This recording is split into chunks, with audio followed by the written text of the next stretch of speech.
Hello दोस्तों, very very good evening to all of you. कैसे हैं आप सभी लोग? यहाँ पे आपने लेके आ गया यूनिट वन का लास्ट मैराथन। यूनिट वन का लास्ट मैराथन। आपको बता दूं, ये सीजन आपके जो चल रहे हैं यूजीसी नेट एग्जाम के लिए एंड अदर टीचिंग एग्जाम के लिए, मतलब जो भी आपकी टीचिंग एग्जाम है और आपका विषय क्या है, हिस्ट्री है। आपका विषय क्या है, हिस्ट्री है, तो आपके लिए सीजन महत्वपूर्ण होने जा रहा है। क्यों? क्योंकि इसमें सारा जो कंटेंट बनाया गया आपका प्रीवियस क्वेश्चन के आधार पर बनाया गया है, पीवाईक्यू के आधार पर बनाया गया, मतलब कि पिछले वर्षों में जो प्रश्न पूछे गए हैं उनके आधार पर बनाया गया है। और आप खुद देख रहे होंगे मैं आपके लिए कैसे एक एक पॉइंट से पीवाईक्यू सॉल्व करा रहा हूँ। एक एक पॉइंट से पीवाईक्यू सॉल्व कर रहा हूँ। क्यों? मैंने एक एक पॉइंट से पीवाईक्यू देखे हैं, मुझे पता है प्रश्न कहाँ से आते हैं। उसी आधार पे कंटेंट बनाया जा रहा है, उसी आधार पे एक कंटेंट आपको बना के दिया जा रहा है, ठीक है ना। तब क्वेश्चन, उत्तर वैदिक काल से महाजनपद काल तक राज्य प्रणाली का विस्तार। ठीक है, उत्तर वैदिक काल से महाजनपद काल तक राज्य प्रणाली का विस्तार। ठीक है ना। एक नया टॉपिक है, आपको लास्ट टॉपिक है, यदि आप देखो, आप यदि देखो तो आपके यहाँ पे दिवस में लास्ट टॉपिक यही बचा यूनिट वन में, राज्य प्रणाली का विस्तार। आपको पता है जो कंटेंट बनाया गया टू द पॉइंट, जो आपके सिलेबस में टॉपिक दिया गया है उसी के आधार पर बनाया गया है, ठीक है ना। तो लास्ट पॉइंट यही बचा हुआ यूनिट वन का, इसी को हम लोग सॉल्व करेंगे आज और इस चैप्टर को समाप्त करेंगे, फिर हम लोग यूनिट टू पर आ जाएंगे। यूनिट टू पर आ जाएंगे, ठीक है ना। और आपको बता दूं, एक और साथ में सूचना दे दूं, आपको जो टारगेट रखा गया है कितने दिन में खत्म करना है, कैसा क्या करना है, ठीक है ना। तो आपको जो टारगेट रखा है, मैंने आपको बता दूं, एक टारगेट रखा है जून 2025 को टारगेट करते हुए। जून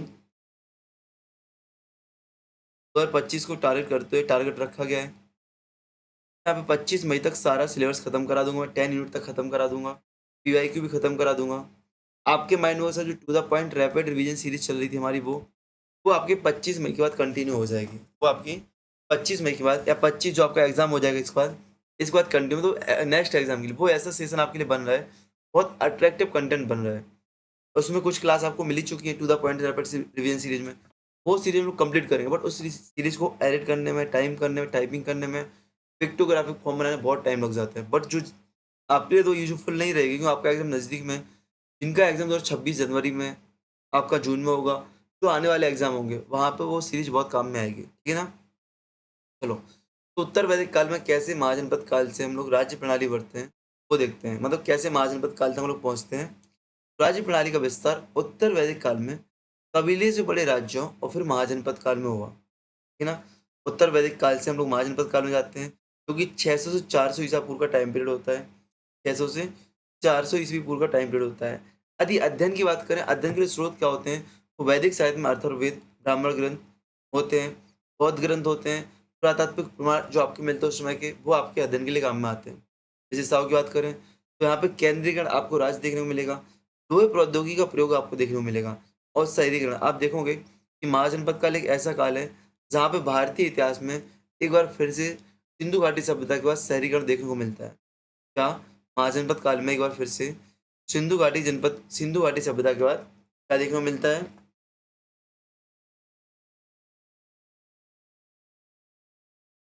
क्या बनता है आपको? देखने को मिलता है कि किस तरीके से शहरीकरण हो रहा है, ठीक है ना।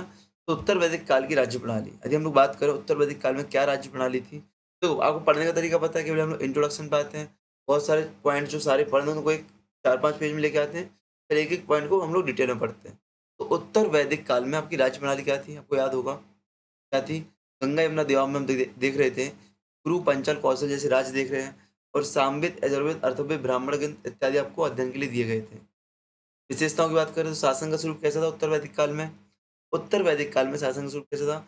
कबीलों के बड़े राज्य को हम लोग कन्वर्ट हो रहे थे और राजा वंशानुगत हो रहा था।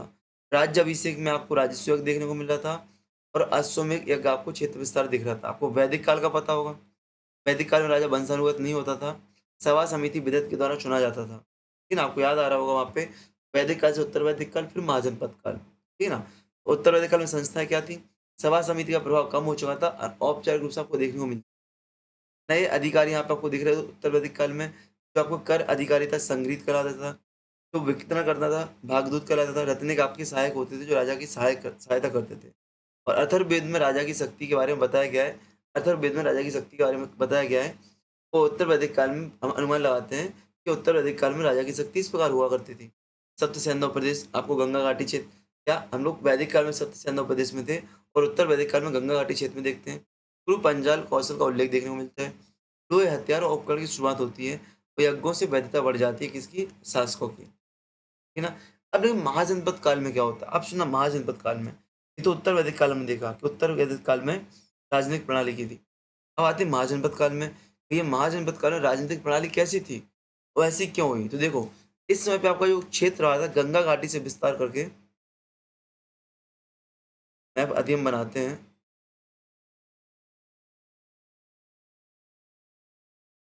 ये आपका महाजनपद काल यदि मैप बनाते हैं तो ऐसा मैप देखो, महाजनपद काल के लिए आप देखो यहाँ पे कि गंगा घाटी के साथ साथ दक्षिण भारत तक, गंगा घाटी के साथ साथ दक्षिणी भारत की ओर भी यहाँ पे विस्तार देखने को मिलता है, कब, महाजनपद काल में। आप देखो दक्षिण में अस्मक महाजनपद आपको देखने को मिलेगी, महाजनपद आपको देखने को मिलेगी, ठीक है ना। दक्षिण भारत की तरफ विस्तार होने लगता है। स्रोत क्या होते हैं महाजनपद काल के, सुन रहे स्रोत क्या है आपके, स्रोत 12 को पूछा जाता है। बौद्ध ग्रंथ, अंगुत्तर निकाय, जैन ग्रंथ, भगवती सूत्र। बौद्ध ग्रंथ, अंगुत्तर निकाय और जैन ग्रंथ, भगवती सूत्र और पुरातात्विक साक्ष्य आपके जो होते हैं स्रोत होते हैं इस काल के। यदि शासन के स्वरूप की बात किया जाए यहाँ पे, तो अब देखना उत्तर वैदिक काल से कैसे लगे, तो 16 महाजनपद यहाँ पे देखने को मिल रही है। मगध, कौशल, वज्जी, काशी, अंग। मगध, कौशल, वज्जी, काशी, अंग आदि आपको महाजनपद देखने को मिल रही है। प्रकार की बात किया जाए, प्रकार की बात किया जाए तो राजतंत्र, तो यहाँ पे राजतंत्र दिख रहा है और गणतंत्र भी आपको देखने को मिलेगा। महाजनपदों में आपको राजतंत्रात्मक प्रणाली भी देखने को मिलेगी और गणतंत्रात्मक प्रणाली भी आपको देखने को मिलेगी। राजतंत्र आपको मगध, कौशल, जहाँ पे राजा केंद्रित आपके शासन होता था, शासन प्रशासन क्या होता था, राजा केंद्रित। यदि गणतंत्र की बात करें तो कुछ एग्जाम्पल मज्जी, वज्जी और मल्ल आपको दिए गए हैं, जहाँ पे सामूहिक रूप से शासन होता, मतलब कुछ लोग मिलकर शासन करते थे, है ना। निर्माण की बात करें तो बुद्ध के समय मगध का उदय हुआ था। संस्थाओं की बात करें तो राजतंत्र में राजा, मंत्री परिषद, सेना होती थी। कर संग्रह, बाघ बलि आपको दिख रहे हैं। गणतंत्र में गणमुख और सभा, सभा को संजय, ये पूछा जा सकता है, गणतंत्र में सभा को क्या कहते थे, संजय कहते थे। प्रमाण की बात करें तो वज्जी का गणतंत्र, अंगुत्तर निकाय से जानकारी मिलती है। आपको याद होगा वज्जी गणतंत्र के बारे में, अंगुत्तर निकाय के बारे में, गौतम बुद्ध के बारे में, ठीक है ना, कि गौतम बुद्ध से अजातशत्रु पूछने जाता है। अजातशत्रु का जो मंत्री था वत्स्यकार, वो पूछने जाता है कि वज्जी गणसंघ को हम कैसे हराएं, तो गौतम बुद्ध बहुत कुछ जानकारी देते हैं। आपने एनसीईआरटी में जानकारी पढ़ी होगी कि नहीं, एनसीईआरटी में मैं आपको पढ़ा रहा हूँ ये चीज़ें विस्तार। आपको फिर से बता दूं, 3 सत्र आपके 2 जून 2025 के लिए, 3 मुख्यतः 2 सत्र आपके लिए चलाए जा रहे हैं। मुख्यतः 2 सत्र आपके लिए चलाए जा रहे हैं, एक पीवाईक्यू से, एक मैराथन सीरीज, एक मैराथन सीरीज। साथ ही साथ अन्य सत्रों की बात करें तो एक एनसीईआरटी का सत्र चलाया जा रहा है हिस्ट्री का, एक to the point rapid revision series चलाया जा रहा है जो कि धीमे धीमे चल रहा है और आने वाले समय में किसी भी एग्जाम के लिए इतिहास विषय आपके लिए उपयोगी होगा। और एनसीईआरटी तो आपके सभी विषय की कराऊंगा मैं, ठीक है ना। विस्तार की बात करें तो क्षेत्रीय विस्तार में आपको मगध का पर्वत दिख रहा है। शहरीकरण में कौशाम्बी, राजगिरी, वाराणसी जैसे शहर आपको दिखेंगे। प्रमाण यदि बात करें तो महाजनपद काल में एनपीपीडब्ल्यू आपको देखने को मिलते हैं। उत्तरी काले पॉलिसर मृदवान, तो आपको याद होगा वैदिक काल में क्या दिख रहे थे, चित्रित धूसर मृदवान, चित्रित धूसर मृदवान आपको दिख रहे थे वैदिक काल में। इन मृदवानों को याद रख लेना, पूछा जाता है किस काल विशेष से संबंधित है। यदि किसी स्थान से हमें इस प्रकार के मृदवान मिलते हैं तो वह कौन से काल का स्थान है, आपको याद रखना। ऐसे प्रश्न पूछे जाते हैं आपके, मैंने क्या बोला, आपको मृदवान याद रखना है, किस जगह से किस प्रकार के मिल रहे हैं, ठीक है ना। यदि मैं बोलूँ चित्र दूसरे मृदवान यदि मुझे जगह से मिले तो किस काल का होगा, आप बता सको। मैं पूछूंगा उत्तरी काले पॉलिसर मृदवान आपको किसी जगह से मिलते किस काल का होगा, महाजनपद काल का होगा, आप बता सको। इस तरीके से आपको याद करना है। आधार की बात करें तो प्रौद्योगिकी रूप में कृषि हथियार और कृषि उपकरण आपको देखने को मिलते हैं। व्यापार और नगर मिलते हैं जो कि आर्थिक समृद्धि के कारण बनते हैं। यहाँ पे आपको उत्तर वैदिक काल से महाजनपद काल में आपको अंतर दिख रहा है, क्या अंतर दिखा, ठीक है ना। अब राज्य प्रणाली का विस्तार, महाजनपद काल में ऐसे क्या कारण थे जो कि राज्य प्रणाली को विस्तार कर रहे थे, महाजनपद काल में ऐसे क्या कारण थे जो कि राज्य प्रणाली को विस्तारित कर रहे थे, ठीक है ना। क्या कारण थे जो राज्य प्रणाली को विस्तार कर रहे थे। लोहे प्रौद्योगिकी आपको दिख रही है। लोहे प्रौद्योगिकी में उत्तर अधिकार में जो कृषि उपकरण आपके बनाए गए, इनसे जंगल साफ किए गए और कृषि का विस्तार किया गया। कृषि का जब विस्तार किया गया तो अधिशेष उत्पादन बचा, अधिशेष उत्पादन बचा तो सैन्य खर्चे और राजा को अन्य खर्चों के लिए टैक्स वसूली करने का योगदान मिला, टैक्स वसूली करने का मौका मिला और ऐसे में युद्ध और उत्पादन की भूमिका बढ़ी, जिससे महाजनपद काल का उत्पन्न हुआ, ठीक है ना। ठीक, प्रमाण के रूप में आप देखते हो हस्तिनापुर और कौशाम्बी में लोहे उपकरण आपको देखने को मिलते हैं। कृषि एडेसिव्स की बात करें, तो गंगा घाटी में आपको धान की खेती देखने को मिलेगी। कर और सेना के लिए अतिरिक्त संसाधन आपको देखने को मिल जाएँगे यहाँ पे। शहरीकरण की बात करें, तो इस कारण दूसरा शहरीकरण देखने को मिलता है 600 ईसा पूर्व में। नगर में आप राजगृह, उज्जैनी, वाराणसी को देख सकते हो। आर्थिक विकास की बात करें तो व्यापारिक वर्ग अब श्रेणी, श्रेष्ठी अश्रेणी के रूप में आपको देखने को मिलते हैं, है ना? और मुद्रा में निष्क और शतमान, अब मुद्रा देखो, वैदिक और उत्तर वैदिक काल में इसको शतमान क्या थे आपके, क्या थे, उपकरण थे। और जैसे ही महाजनपद काल में आते हैं, निष्क और शतमान मुद्रा के रूप में काम करने लगते हैं, है ना? ठीक। अच्छा, फिर आपसे ऐसा क्यों कहा जाता है, जो सिक्का आपका पहला सिक्का आपका पंचमार्क सिक्का कहलाता है? वो इसलिए कहलाता है, वो हमें पुरातत्व के रूप में मिला है, फिजिकल फॉर्म में मिला है। इसको शतमान यानी ग्रंथों से मिलती है, ठीक है ना? प्रॉपर इनकी आकृतियाँ सिक्के नहीं, सिक्कों की बात करते हैं तो हमें पंचमार्क सिक्के पहले मिलते हैं। सामाजिक परिवर्तन का अर्थ है वर्ण व्यवस्था से सशक्तिकरण, केंद्रीकरण होना। वर्ण व्यवस्था से शक्ति का केंद्रीकरण होने लग गया। ब्राह्मण और क्षत्रिय गठजोड़ देखने को मिले। तुलना की बात करें तो उत्तर वैदिक काल और महाजनपद काल की तुलना की बात करें, शासनों में बड़े राजतंत्र और बड़े राज्य और राजतंत्र, यहाँ पे आपने सुना उत्तर वैदिक काल में क्या दिख रहा था, तुलना करते हैं उत्तर वैदिक काल से महाजनपद काल की। तो उत्तर वैदिक काल में क्या दिख रहा था, बड़े राजतंत्र और राजतंत्र दिख रहे हैं, बड़े राज्य और राजतंत्र। यहाँ पे राजतंत्र तो गणतंत्र दोनों दिख रहे हैं। गंगा यमुना दोहा और पूरे भारत में महाजनपद काल, सभा समिति कमजोर और रत्नी जैसे अधिकारी आपको दिख रहे हैं। पर महाजनपद काल में मंत्री परिषद और गढ़ सभा जैसी चीजें आपको दिख रही हैं, है ना? यहाँ पे लोहे और यज्ञ की जानकारी मिलती है। लोहे शहरीकरण और व्यापार यहाँ पे बढ़ता है। यज्ञ की भूमिका कम हो जाएगी। यज्ञ आपको यहाँ पे देखने को मिलेगा। विचारों में द्वंद्व कैसे आता है, विचारों में जब द्वंद्व आता है तो यहाँ पे बौद्ध और जैन धर्म की उत्पत्ति देखने को मिलेगी। गुरु पंचाल देखने को मिलेगा, मगध और वज्जी संघ आपको देखने को मिलेगा, है ना? पुरातत्व की बात करते हैं तो लोहे हथियार मिलते हैं कौशाम्बी से, पीजीडब्ल्यू मिलता है हस्तिनापुर से, एनपीबीडब्ल्यू राजगृह से, किलेबंदी पाटलिपुत्र में देखने को मिलती है, सिक्के मिलते हैं, है ना? प्रभाव क्या हुआ भाई महाजनपद काल में, मगध जैसे साम्राज्यों की नींव पड़ी। गणतंत्रों का प्रथम प्रयोग, इतिहास में गणतंत्रों का प्रथम प्रयोग किया गया है तो भारतीय इतिहास में वज्जी मल गणतंत्र अर्थात महाजनपद काल में देखा गया है। पूछा जाता है कि भारतीय इतिहास में गणतंत्रों का प्रथम प्रयोग कहाँ देखने को मिलता है, यहाँ देखने को मिलता है महाजनपद काल में। आर्थिक की बात करें तो व्यापार और कर से समृद्धि देखने को मिलती है, नगरों का विकास देखने को मिलता है, सामाजिक में शक्ति का केंद्रीकरण और व्यवस्था का प्रभाव देखने को मिलता है। मैथ की बात करें, राज्य प्रणाली, प्राचीन भारत में संगठित शासन की शुरुआत हुई, मौर्य महाजनपदों से पड़ी है। सीमाएं, साहित्यिक अस्पष्टता, प्रमाण सीमित है, विवाद, समय और क्षेत्र का मतभेद, गणतंत्रों का ठोस पुरातत्व कम, प्रभाव प्रारंभिक विवरण सीमित, ठीक है। यहाँ पे आपको मैंने बताया कि कैसे महाजनपद काल से हम लोग, सॉरी, कैसे उत्तर वैदिक काल से महाजनपद काल की ओर बढ़े, कैसे महाजनपद काल से कैसे वैदिक उत्तर वैदिक काल से महाजनपद काल के रूप बढ़े, इसको हमने देखा। अब शुरुआत करते हैं महाजनपद काल। अब आपका मुख्य चीज शुरू हो रही है महाजनपद काल, नोट्स, ठीक है ना? चलो, तो रैपिड रिवीजन सीरीज जो आपकी चल रही थी ना, उसमें क्या होता था, आपको ये चीज पिक्टोग्राफिक फॉर्म में मिलती है, थ्री एनिमेशन में आपको जुड़ जाती है, पिक्टोग्राफिक फॉर्म आपको मिल जाता है, तो उससे आपको क्या जानकारी आपको माइंड में आपकी रह जाती है। बट उसमें बहुत स्लो चलता है। जैसे अभी एक टॉपिक हुआ ना, 10 से 12 मिनट की वीडियो होती है, और इसी वीडियो पे एक टॉपिक बना दिया जाता है बस। बट यहाँ पे क्या आपको एक बड़ा सेशन आपको मिल रहा है, मैराथन मिल रहा है, क्योंकि आपको एग्जाम को ध्यान में रखते हुए जल्दबाजी में बनाए जा रहे हैं कि आपको एग्जाम जून में तो आप चीज कवर कर सको, ठीक है?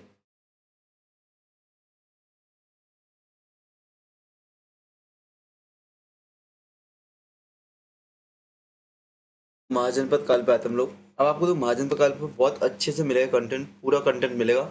आज आपकी यूनिट 1 खत्म हो जाने वाली है, क्या यूनिट 1 आपकी समाप्त हो जाने वाली है। तो महाजनपद काल क्या, 16 बड़े क्षेत्र, मतलब 16 बड़े क्षेत्रीय राज थे जो महाजनपद के नाम से जाने जाते हैं, उत्तर वैदिक काल के बाद विकसित हुए। अधिक टाइम पीरियड की बात करें तो 600 से 400 ईसा पूर्व की बात होती है। अधिक क्षेत्र की बात करें तो गंगा घाटी में, कुछ पश्चिम भारत में, मध्य भारत में, एक आध दक्षिण भारत में आपको देखने को मिलता है। स्रोत की बात करें तो स्रोत आपके क्या है, बौद्ध ग्रंथ अंगुत्तर निकाय, ये बार बार पूछा गया इसलिए बार बार आपके इसमें आ रहा है। बौद्ध ग्रंथ अंगुत्तर निकाय, जैन ग्रंथ भगवती सूत्र, जैन ग्रंथ भगवती सूत्र। विशेषता क्या है यहाँ पे कि यहाँ पे आपको भारतीय इतिहास में दूसरा शहरीकरण देखने को मिलता है, और पहली बार लोहे प्रौद्योगिकी के रूप में आपको नगरीय विकास देखने को मिलता है। राजतंत्र और गणतंत्र देखने को मिलता है, और गणतंत्र का पहला प्रयोग इसे कहा जाता है। गणतंत्र का प्रथम प्रयोग आपको इस काल में देखने को मिलता है। 16 महाजनपद यहाँ पे दिए गए हैं। यहाँ पे देखो 16 महाजनपद आपको दी मैंने, आगे फिर से जो महत्वपूर्ण वो अलग से दूंगा। यहाँ पे कुछ कुछ आपको याद क्या करना है, यहाँ पे देखो याद क्या करना है आपको। नंबर 1, आपको पेपर में पूछा क्या जाता है, यदि आपको महाजनपद पूछिए तो महाजनपद मतलब आपको क्या नाम याद रखना है, राजधानी याद रखना है, यदि कुछ विशेषता वहाँ की है, 1-2 पॉइंट वो मैंने इसलिए बोया है, तीनों पॉइंट आपको यहाँ पे याद रखना है। जैसे मगध की बात करते हैं, मगध, तो मगध की राजधानी पहले राजगृह थी, बाद में पाटलिपुत्र। पहले राजगृह थी, बाद में पाटलिपुत्र बनी। विशेषता की बात करें तो एक शक्तिशाली राजस्थान था और बाद में जाके मौर्य साम्राज्य की नींव पड़ती है, ठीक है ना। आपको बिंबिसार देखने को मिलेंगे यहाँ पे, अजातशत्रु मगध में देखने को आपको मिलेंगे। कौशल की बात करें तो राजधानी श्रावस्ती थी।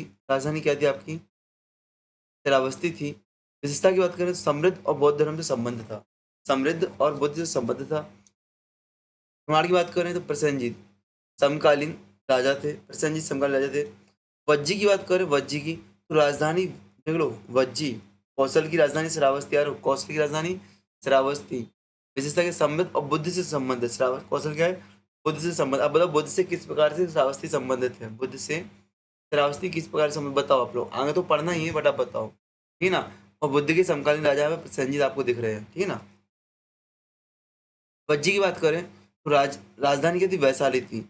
एक गणतंत्र था, लिच्छवी गणतंत्र समूह था, लिच्छवियों का गणतंत्र समूह था वज्जी। सामूहिक रूप से यहाँ पे शासन हो जाता। बौद्ध ग्रंथों में इसका वर्णन मिला है, किसमें मिला है? अंगुत्तर निकाय में। अंगुत्तर निकाय में ऊपर पढ़ा था आपने कि नहीं? और पूछा भी गया है पेपर में बार बार। काशी की बात करें, काशी की राजधानी वाराणसी थी। एक धार्मिक और व्यापारिक केंद्र था, धार्मिक और व्यापारिक केंद्र था। बौद्ध कथाओं से इसके प्रमाण मिलते हैं। और आपको तो धार्मिक हिंदू जैन बौद्ध, यहाँ पे सब कुछ धार्मिक चीज मिलती है। अंग अंग की बात करें तो अंग की राजधानी चंपा होगी आपकी। व्यापारिक विशेषता है कि व्यापारिक राजधानी यहाँ पे व्यापार के लिए जानी जाती थी। बाद में मगध में इसका विलय हो जाता है। आप पढ़ेंगे अंग का विलय किसने किया, पेपर में पूछा गया है, ठीक है। अंग का विलय किसने किया मगध साम्राज्य में, पेपर में पूछा गया है। कुरु की बात करें तो कुरु राजधानी हस्तिनापुर, इंद्रप्रस्थ। वैदिक परंपरा से इसका संबंध है, आपको याद होगा महाभारत का आप पढ़ते हो तो इंद्रप्रस्थ आप लोग पढ़ते हो, हस्तिनापुर आप लोग पढ़ते हो, ठीक है ना। देखो लगा ना महाभारत संदर्भ। पांचाल, पांचाल अहिचित्र काम्पिल। आपको पांचाल की पांचाली याद आ रही होगी, पांचाल की पांचाली याद आ रही होगी, याद आ रही होगी नहीं?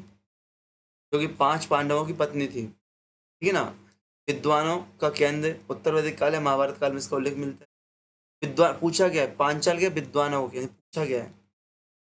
पांचाल को विद्वानों का केंद्र, जो आपके जो पॉइंट लिखे ना पीवाईक्यू से ही लिखे हैं सीधे, ठीक है ना। मत्स्य की बात करें तो राजधानी विराटनगर है। मत्स्य की बात करें तो मत्स्य की राजधानी क्या है? विराटनगर, विराटनगर, विराटनगर। विशेषता की बात करें तो छोटा राज्य और मगध से प्रभावित है। मगध से क्या आपका छोटा राज्य है और मगध से प्रभावित है, मगध से प्रभावित राज्य है। महाभारत काल में इसका उल्लेख मिलता है। सूरसेन की बात करें, सूरसेन की राजधानी मथुरा है। क्या है? मथुरा है। आपकी विशेषता क्या है? यदुवंश और कृष्ण वंश, यदुवंश और कृष्ण वंश इससे संबंधित जैन ग्रंथ में जानकारी मिलती है।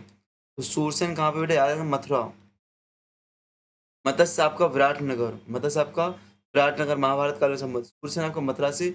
यदुवंश और कृष्णवंश, कृष्ण आपको याद हो कृष्णवंश और नेमिनाथ भगवान संबंधित, यहाँ पे जैन ग्रंथों में इसकी जानकारी मिलती है। चेदी जो कि आपकी बुंदेलखंड में मिलती है, इसकी राजधानी शक्तिमती या सोक्तिमती इसको बोलते हैं, सोक्तिमती। शक्तिमती मत बोलते हैं, सोक्तिमती बोलते हैं। मध्य भारत में सीमित प्रभाव से इसको बौद्ध साहित्य में जानकारी मिलती है, बुंदेलखंड में मिलती है आपको। वत्स की बात करें तो कौशाम्बी इसकी राजधानी, वत्स की कौशाम्बी राजधानी है।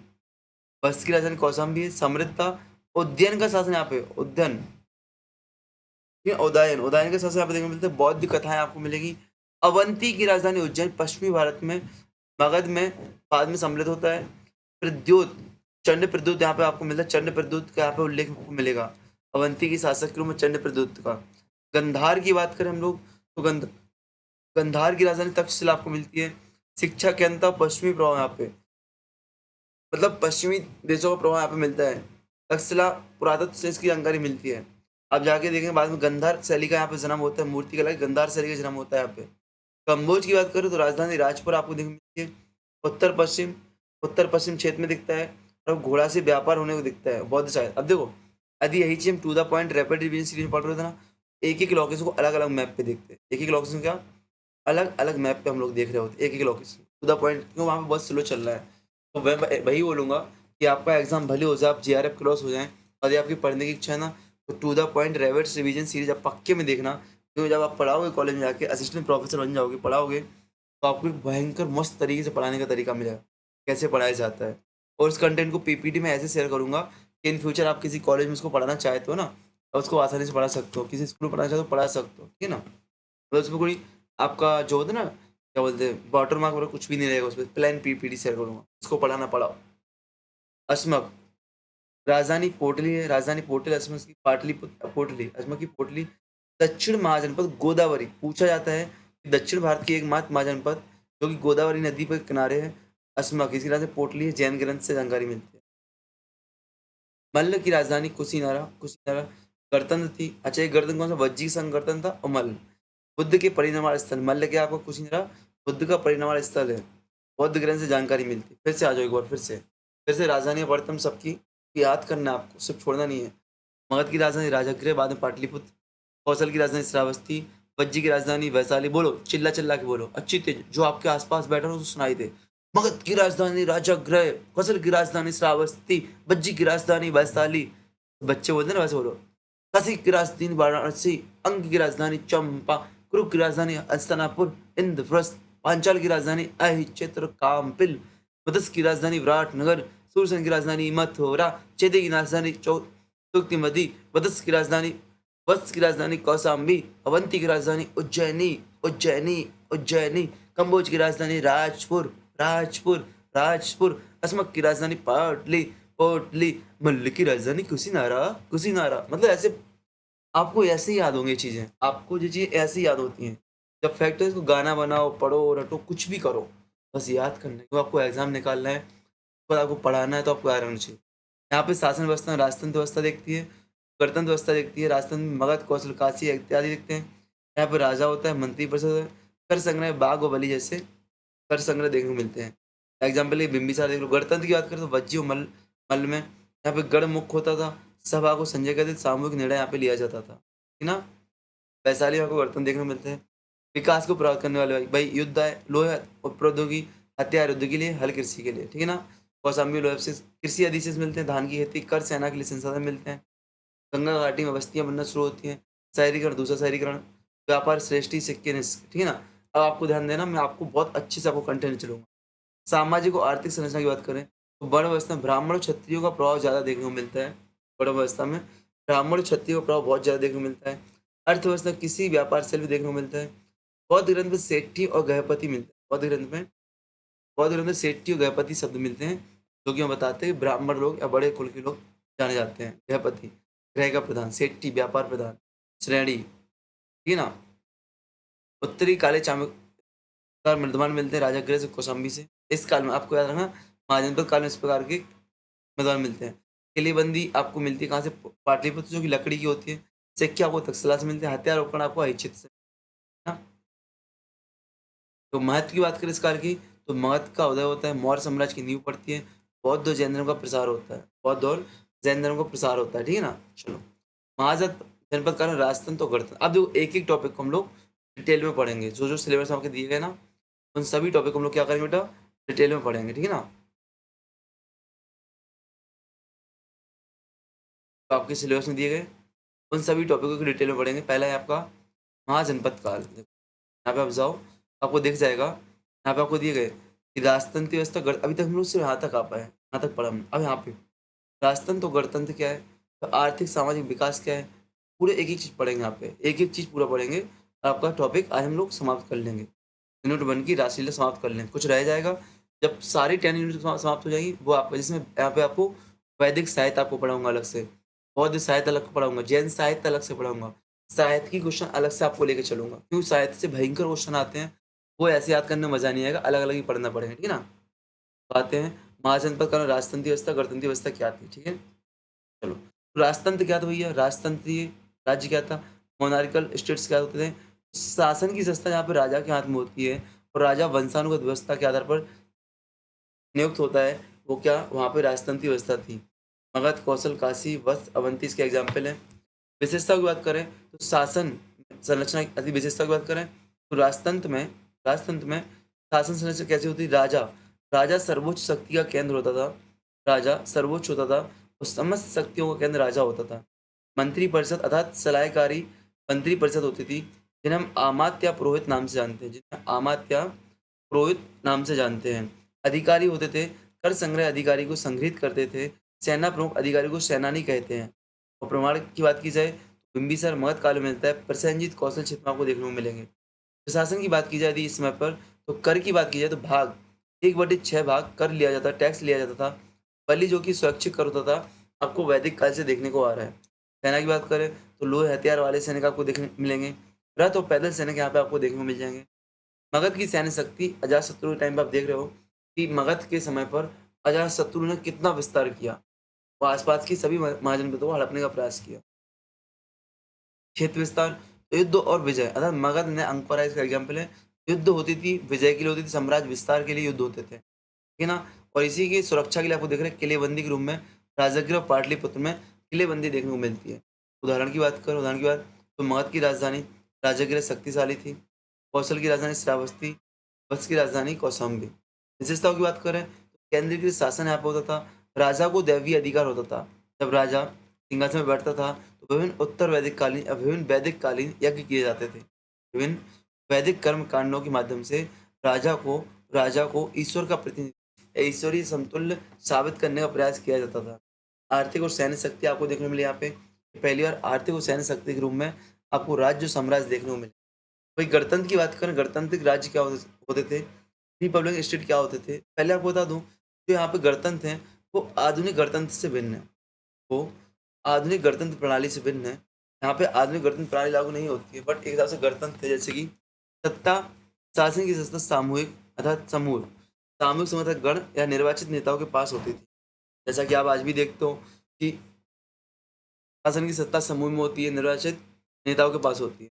बज्जी मल्ल शाक लिच्छवी आपको यहाँ पे कुछ बज्जी मल्ल शाक लिच्छवी कुछ यहाँ पे आपको गढ़ और गणतंत्र देखने को मिलेंगे। संरचना की बात करें तो गढ़मुख कौन होता था, जो निर्वाचित नेता होता था। कोई वंशानुगत राजा यहाँ पे आपको देखने को नहीं मिलता था।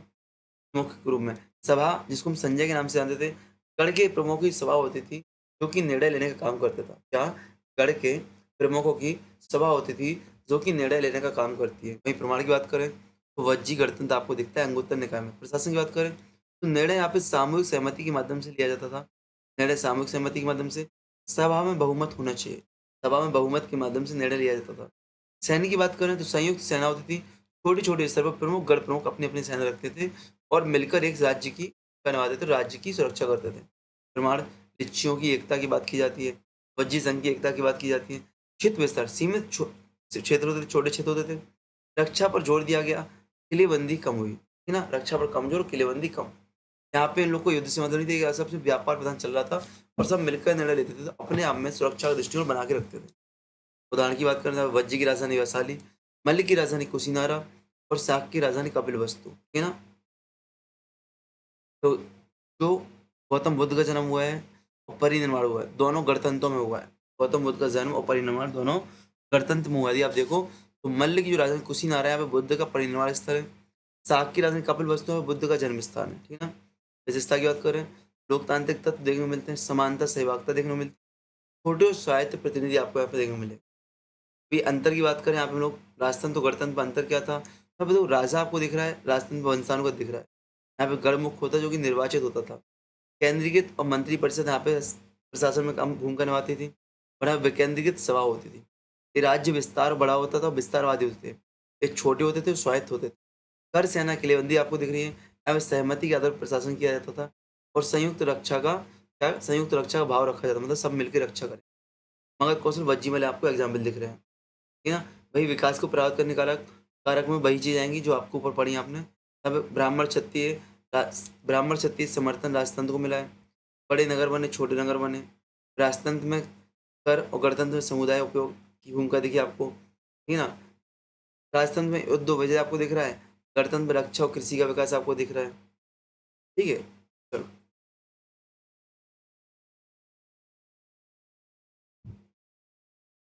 ठीक है। यदि बात की जाए राजतंत्र में, तो प्रभाव क्या है कि भाई मगध साम्राज्य की नींव पड़ी और शक्ति का केंद्रीकरण देखने को मिलता है, ठीक है। गणतंत्र की बात करें अपन, गणतंत्र में आपको लोकतांत्रिक विचारों का प्रसार देखने को मिलता है।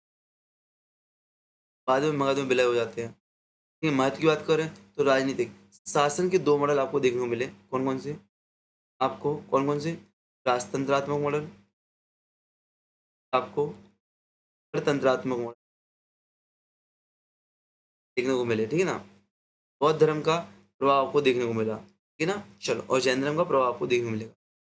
8वीं शताब्दी सदी में द्वितीय शहरीकरण का उदय। कैसे द्वितीय शहरीकरण का उदय हुआ, उसकी बात यहाँ पे कर रहे हैं।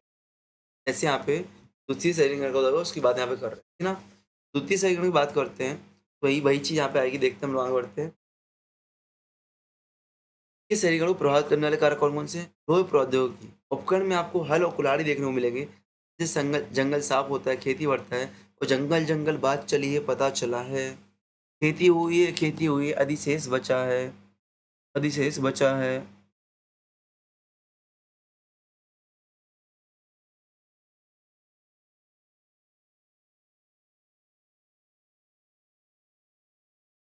ठीक है ना? जंगल-जंगल बात चली, पता चला है।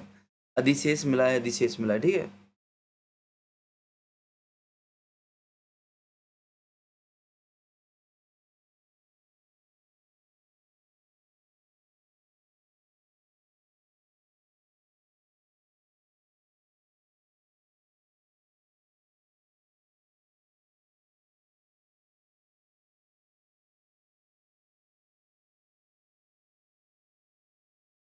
ठीक? हथियार, तलवार, भाले, युद्ध और रक्षा। हथियार क्या? तलवार, भाले, युद्ध और रक्षा होती है। ठीक? हमारी बात करें कौशाम्बी हरी क्षेत्र से आपको लोहे के अवशेष मिलते हैं। कृषि अधिशेष की बात करें, कृषि अधिशेष की धान और गेहूँ की खेती आपको देखने को मिलेगी यहाँ पे। अब कृषि अधिशेष देखो, द्वितीय शहरीकरण को प्रभावित करने वाले कारक आ रहे हैं आपको। तो पहले आपकी लोहे प्रौद्योगिकी, उपकरण में आपको हल कुल्हाड़ी, जो कि जंगल की सफाई करते हैं, खेती करते हैं, खेती को बढ़ावा देते हैं, कृषि अधिशेष बचता है।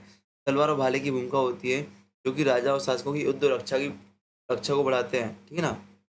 कृषि की बात करें, धान और गेहूँ की खेती होती है, कृषि अधिशेष बचता है, जो कि आर्थिक आदान प्रदान करता है, कर में बढ़ावा देता है, व्यापार और सेना को बढ़ावा देता है और राज्यों को क्या करता है, मजबूत करता है।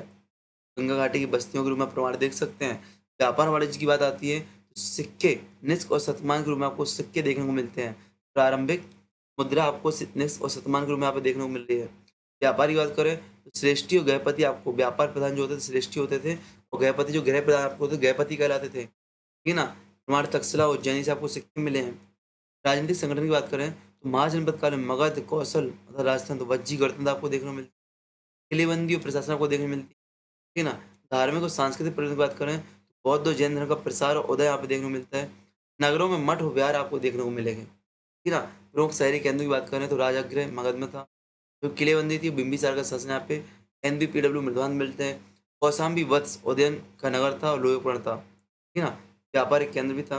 वाराणसी काशी की बात करें, धार्मिक और व्यापारिक महत्व का एक नगर था। श्रावस्ती की बात करें, तो प्रसेनजीत का शासन यहाँ पे देखने को मिलता है। जैतवंत बिहार यहाँ पे देखने को मिलता है। जैतवंत बिहार, जैतवंत बिहार किसने बनवाया था, किसके लिए बनवाया था, जल्दी बताओ।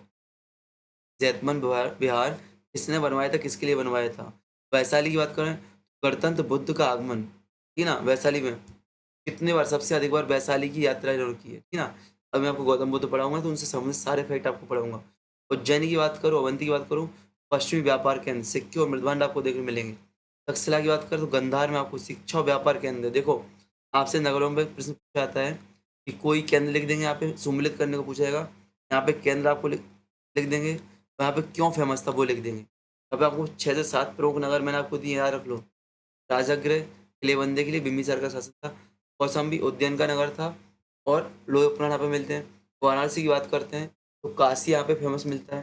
काशी के धार्मिक और व्यापारिक महत्व के लिए संबंधित था। श्रावस्ती प्रशासन प्रसेनजीत के शासन और जैतवंत बिहार के लिए फेमस था। वज्जी की बात करें, तो गणतंत्र बुद्ध के आगमन के लिए प्रसिद्ध। उज्जैन की बात करें, तो पश्चिमी व्यापार केंद्र था। और तक्षशिला की बात करें, शिक्षा और व्यापार था, शिक्षा और व्यापार के लिए फेमस था, ठीक है? ठीक। नगर निगम की बात करते हैं, किलेबंदी मिट्टी के पत्थर की दीवारें आपको देखने को मिलती है आपको। सड़कें व्यवस्थित व्यापार के लिए देखने को मिलती है।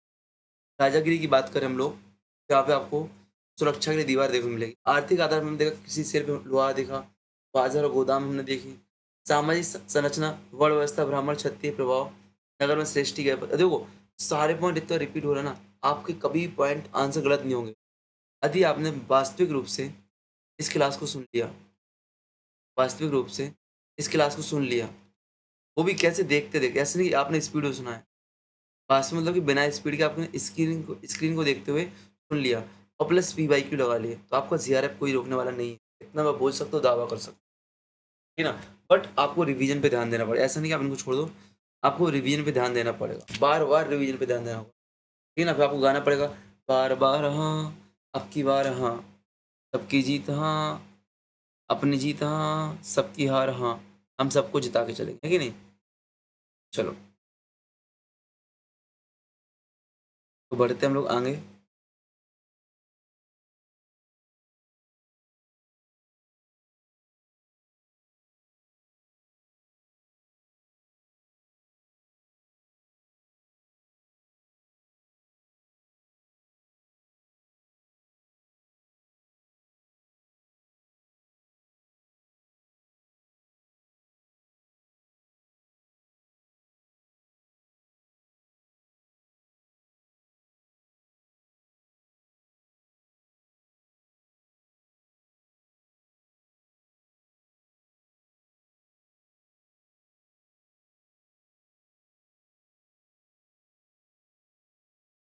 संस्कृत मठ, विहार, मंदिर आपको देखने को मिले, कला, मृदवान, नक्कासाकी, श्रावस्ती से आपको मृदवानों का अभिषेक मिलता है, ठीक है ना? ये आपको यहाँ पे क्या देखने को मिलेगा, विशेषताएं क्या आती हैं यहाँ पे नगरों की, ठीक है ना? यदि बात अंतर किया जाए आपके प्रथम और द्वितीय शहरीकरण की, तो क्या महत्वपूर्ण कंटेंट बना है, यहाँ पे अंतर देखो। पहला शहरीकरण 2600 से 1950 के आसपास देखने को मिलता है, दूसरा 600 से 400 ईसा पूर्व।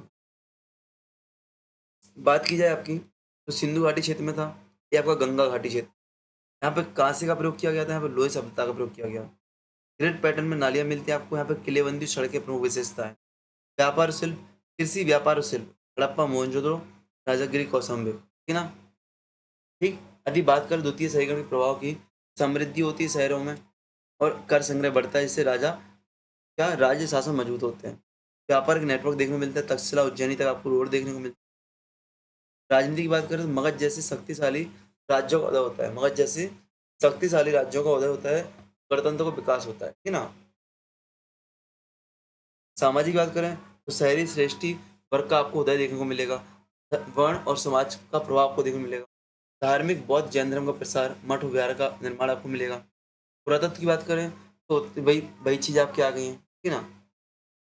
महत्व क्या है, दूसरा शहरीकरण और साम्राज्य की नींव पड़ती है, और दूसरा शहरीकरण आपको देखने को मिलता है। अब आते हैं जैन धर्म और बौद्ध धर्म। बहुत महत्वपूर्ण टॉपिक आपका है, जैन धर्म और बौद्ध धर्म, बहुत महत्वपूर्ण टॉपिक है आपका, बहुत महत्वपूर्ण टॉपिक। ध्यान देना, जैन साहित्य आपको थोड़ा बहुत दिया गया हो सकता है, बट जैन साहित्य और बौद्ध साहित्य में आपको अलग से पढ़ाऊंगा। जैन साहित्य और बौद्ध साहित्य में आपको अलग से पढ़ाऊंगा, ठीक है ना? ये बात मैंने पहले बता दिया आपको। आते हैं जैन धर्म पर, बौद्ध धर्म। तो जैन धर्म क्या है, एक प्राचीन भारतीय धर्म है जो अहिंसा, आत्म संयम और कर्म सिद्धांत पर, जो अहिंसा, प्राचीन भारतीय धर्म जो अहिंसा, आत्म संयम, कर्म सिद्धांत पर आधारित है, ठीक है ना? उदय का होता है 6वीं शताब्दी ईसा पूर्व माना जाता है, महाजनपद काल में। 24वीं तीर्थंकर महावीर परंपरा से माना जाता है कि इनसे पहले 13 और तीर्थंकर हुए हैं। 13वें के पार्श्वनाथ थे, पहले आपके ऋषभदेव थे, और जिनके पुत्र का नाम भरत था, और इन्हीं के नाम पे ऐसा कहा जाता है जैन ग्रंथों में, इन्हीं के नाम से, पुराणों में भी कहा गया है, इन्हीं के नाम से भारत का नाम भारत पड़ा। जैन ग्रंथ आगम ग्रंथ होते हैं, उत्तरायण सूत, आचार्यागम सूत। अब देखो, सूत्र साहित्य की बात की जाती है तो आपका सनातन धर्म में आता है सूत्र साहित्य, तो उत्तरायण सूत, आचार्यागम सूत, बौद्ध साहित्य, पुरातत्व, इस जैन धर्म के अध्ययन के स्रोत। विशेषता की बात करें तो वैदिक यज्ञ और कर्मकांड का विरोध करता है, व्यक्तिगत मुक्ति और आत्मा की शुद्धि पर जोर देता है, मतलब आत्मा को शुद्ध करो, और व्यक्तिगत मुक्ति पर जोर देता है, आत्मा की मुक्ति और व्यक्तिगत मुक्ति और आत्मा की शुद्धि पर जोर देता है, मतलब कि विचारों को आपको शुद्ध रखना है। आत्मा की शुद्धि का सबसे अच्छा मतलब है कि आपके विचारों को सही होना चाहिए, आपके विचार जो होना चाहिए, सब जीवों को एक आत्मा के रूप में देखो। यदि आप देखोगे तो जैन धर्म कहता है कि कण कण में भगवान, कण कण में आत्मा है। जब कण कण में आत्मा है, सबको आप मनुष्य समान मानोगे और सबका सम्मान करोगे, और अहिंसा, हिंसा से आप लोग बचोगे, हिंसा से आप लोग बचोगे। उत्पत्ति और ऐतिहासिक संबंध की बात करें तो ऋषभनाथ की यहाँ पे बात आती है, प्रथम तीर्थंकर माने जाते हैं। जैन परंपरा के अनुसार तीर्थंकर प्रारंभिक तीर्थंकर है क्योंकि वैदिक काल से संबंधित है। ऋग्वेद में ऋषभ का उल्लेख है, ऋषभ का उल्लेख है, जो कि विवादित है, ऐसा माना जाता है कि ऋषभनाथ यही है, ठीक है ना? आपको बता दूं, इनका चिन्ह आपका बैल मिलता है। चिन्ह आपसे पूछ जाते हैं, आपको ध्यान देना, यहाँ पे नहीं दिए मैंने, बट आपको 24 तीर्थंकर और 24 तीर्थंकर में से आपको प्रमुख के चिन्ह याद कर लेने हैं, प्रमुख के चिन्ह याद कर लेने हैं। मैं आपको इतना काम अलग से दे रहा हूँ। कहाँ मिलेंगे आपको? आप गूगल पे जाओगे, आपको 24 तीर्थंकर और 24 तीर्थंकर के चिन्ह आपको मिल जाएंगे, ठीक है ना। पार्श्वनाथ की बात करें तो पार्श्वनाथ 23वें तीर्थंकर है, 23वें तीर्थंकर है, 8वीं शताब्दी ईसा पूर्व माने जाते हैं। उन्होंने 4 महाव्रत दिए: अहिंसा, सत्य, अस्तेय, अपरिग्रह। अहिंसा, सत्य, अस्तेय, अपरिग्रह। आपको बता दूं जैन धर्म में 5 महाव्रत होते हैं, 4 तो यही दिए गए, 5वां ब्रह्मचर्य होता है और ऐसा माना जाता है 5वें महाव्रत को भगवान महावीर ने जोड़ा था, ऐसे लोग कहते हैं, ठीक है ना, ऐसा हम लोग पढ़ते हैं। स्थान काशी क्षेत्र में आपको देखने को मिलते हैं पार्श्वनाथ। महावीर की बात करें तो इनका जन्म 599 ईसा पूर्व कुंड ग्राम वैशाली बिहार में हुआ था। परिवार की बात करें, क्षत्रिय थे, नाथ वंश से संबंधित थे, सिद्धार्थ प्रतिष्ठा के माता पिता हैं, ठीक है ना। 30 वर्ष की आयु में संन्यास लिया था, 12 वर्ष की कठोर तपस्या की थी। सुन लेना, यहाँ पे गौतम बुद्ध की 6 साल की तपस्या है, महावीर की 12 वर्ष की, इसमें पूछा जाता है। केवल की बात करें तो 42 साल में की आयु में शिशुपाल नदी के तट पर केवल्य प्राप्त, मतलब ज्ञान की प्राप्ति हुई। ज्ञान प्राप्त में यहाँ पे केवल होता है। निर्माण मतलब उनको मोक्ष कब मिला, निर्माण कब हुई थी, मृत्यु कब हुई थी, 527 ईसा पूर्व हुई थी, पावापुरी बिहार में। पावापुरी बिहार में तो याद रखना। जन्म कहाँ पे आपका बेटा? कुंडग्राम वैशाली में, और पावापुरी बिहार से। आपको बता दो जैन धर्म के 24 तीर्थंकर मधुबन समेत शिखर झारखंड जो आपका है, समेत शिखर की पहाड़ी, वहां से मोक्ष गए हैं। बकाया जो 20 तीर्थंकर, 24 में से 20 तीर्थंकर मधुबन से, बकाया 4 तीर्थंकर यहाँ वहां से, जैसे ऋषभनाथ अष्टापद से गए हुए हैं। पावागिरी से आपके कौन गए? महावीर गए हैं। कृष्ण के भाई नेमिनाथ, कृष्ण के भाई नेमिनाथ आपके गिरनार से गए हुए हैं। कृष्ण के भाई नेमिनाथ गिरनार से गए हैं। और एक और बचते हैं, वो कहीं और से आते हैं, मुझे यहाँ पे याद नहीं आ रहा है ना। चलो, योगदान की बात करें तो पंच महाभारत में ब्रह्मचार्य छोड़ा। जैन धर्म के सिद्धांत कौन कौन से? तो जैन धर्म के सिद्धांत की बात करें, मुख्य सिद्धांत पंच महाभारत है। पंच महाभारत: अहिंसा, सत्य, अस्तेय, अपरिग्रह, ब्रह्मचर्य। अहिंसा का मतलब तो हिंसा नहीं करना, हिंसा नहीं करना। सत्य का मतलब होता है सत्य बोलना, झूठ नहीं बोलना। अस्तेय मतलब कि चोरी नहीं करना, अचोर, इसको आचोर भी बोलते हैं ना। थोड़ा इनका अर्थ समझते हैं ना। यदि पेपर पर्यायवाची शब्द आता है तो आप उसको ध्यान देना क्या है क्या नहीं है ना। आपके एग्जाम में पर्यायवाची शब्दों का प्रयोग कर सकते हैं पूछने में, तो उनको ध्यान रखना, ठीक है ना। ब्रह्मचर्य हो गया, ब्रह्मचर्य मतलब संयम, और अपरिग्रह मतलब संपत्ति तक। फिर से अहिंसा, सत्य, अस्तेय, अपरिग्रह, ब्रह्मचर्य, ठीक है। 5 महाव्रत हो गए। इसका प्रमाण कहाँ से? आचारांग और सूत्र मिलता है। आचारांग सूत्र जैन धर्म का एक ग्रंथ है। आचारांग सूत्र से 5 महाव्रत की जानकारी मिलती है। आपने ऊपर क्या पढ़ा था? जो 4 महाव्रत हैं, 4 महाव्रत किसने? भगवान पार्श्वनाथ, जो कि 23वें तीर्थंकर उन्होंने दिए थे। और 5वां किसने? महावीर ने जोड़ दिया था, जो कि 24वें तीर्थंकर है। पार्श्वनाथ का चिन्ह आपका सर्प हो जाता है, महावीर का चिन्ह आपका क्या हो जाता है? सिंह हो जाता है, शेर हो जाता है ना। 3 रत्नों की बात की गई जैन धर्म में, तो 3 रत्न कौन कौन से आपके? सम्यक दर्शन, सम्यक ज्ञान, सम्यक चारण।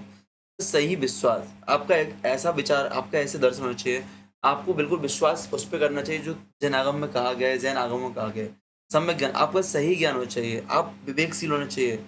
आप अपने विचारों को शुद्ध रखेंगे तो आपका सम्यक ज्ञान आएगा। सही आचरण, आपका आचरण पवित्र होना चाहिए। आपका आचरण पवित्र है तब सम्यक ज्ञान और सम्यक दर्शन वैसे ही प्राप्त कर सकते हो, ठीक है ना। उद्देश्य क्या है? 3 रत्नों की मोक्ष प्राप्ति का उद्देश्य है। कर्म सिद्धांत की बात करते हैं कि कर्म आपके आत्मा से भगते हैं, वो मुक्ति की ओर जाना था, कर्म का नाश करना, मुक्ति की ओर जाना है। कहाँ से मिलता है इसकी जानकारी? उत्तरदायन सूत्र से मिलती है। अब भाई मैंने इतना सब क्यों लिखा है?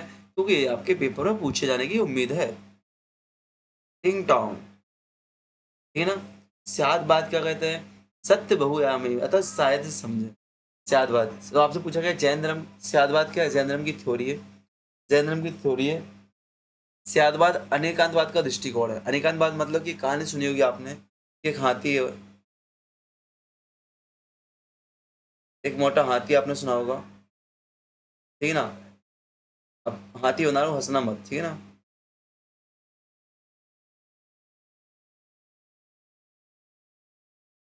एक मोटा हाथी बस पे चढ़ा, ऐसे बचपन वाली कहानी याद आ रही है ना। एक मोटा हाथी बस पे चढ़ा, ये हाथी है।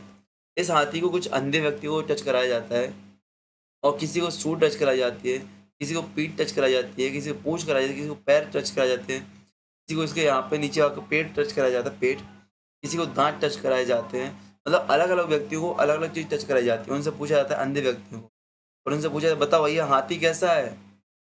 हाथी कैसा है? तो बोलता है हाथी अंकित भाई जैसा है कि नहीं? मतलब जैसा देश वैसा भेष। कहने का मतलब किसी को हाथी कठोर दिख रहा है लकड़ी के समान, किसी को बहुत बड़े पिलर के समान दिख रहा है, किसी को पूँछ पतला-सा दिख रहा है आपको जिसमें बाल हैं बहुत सारे, किसी को पीठ अर्थात बड़े पत्थर के समान दिख रहा है, किसी को थोड़ा-सा किसी को पोलर पाइप की तरह दिख रहा है कि नहीं? मतलब सबको हाथी अलग-अलग शायद। कहने का मतलब है अनेकांत बात बताता है कि शायद हाँ, यह सत्य हो सकता है, शायद यह हो सकता है।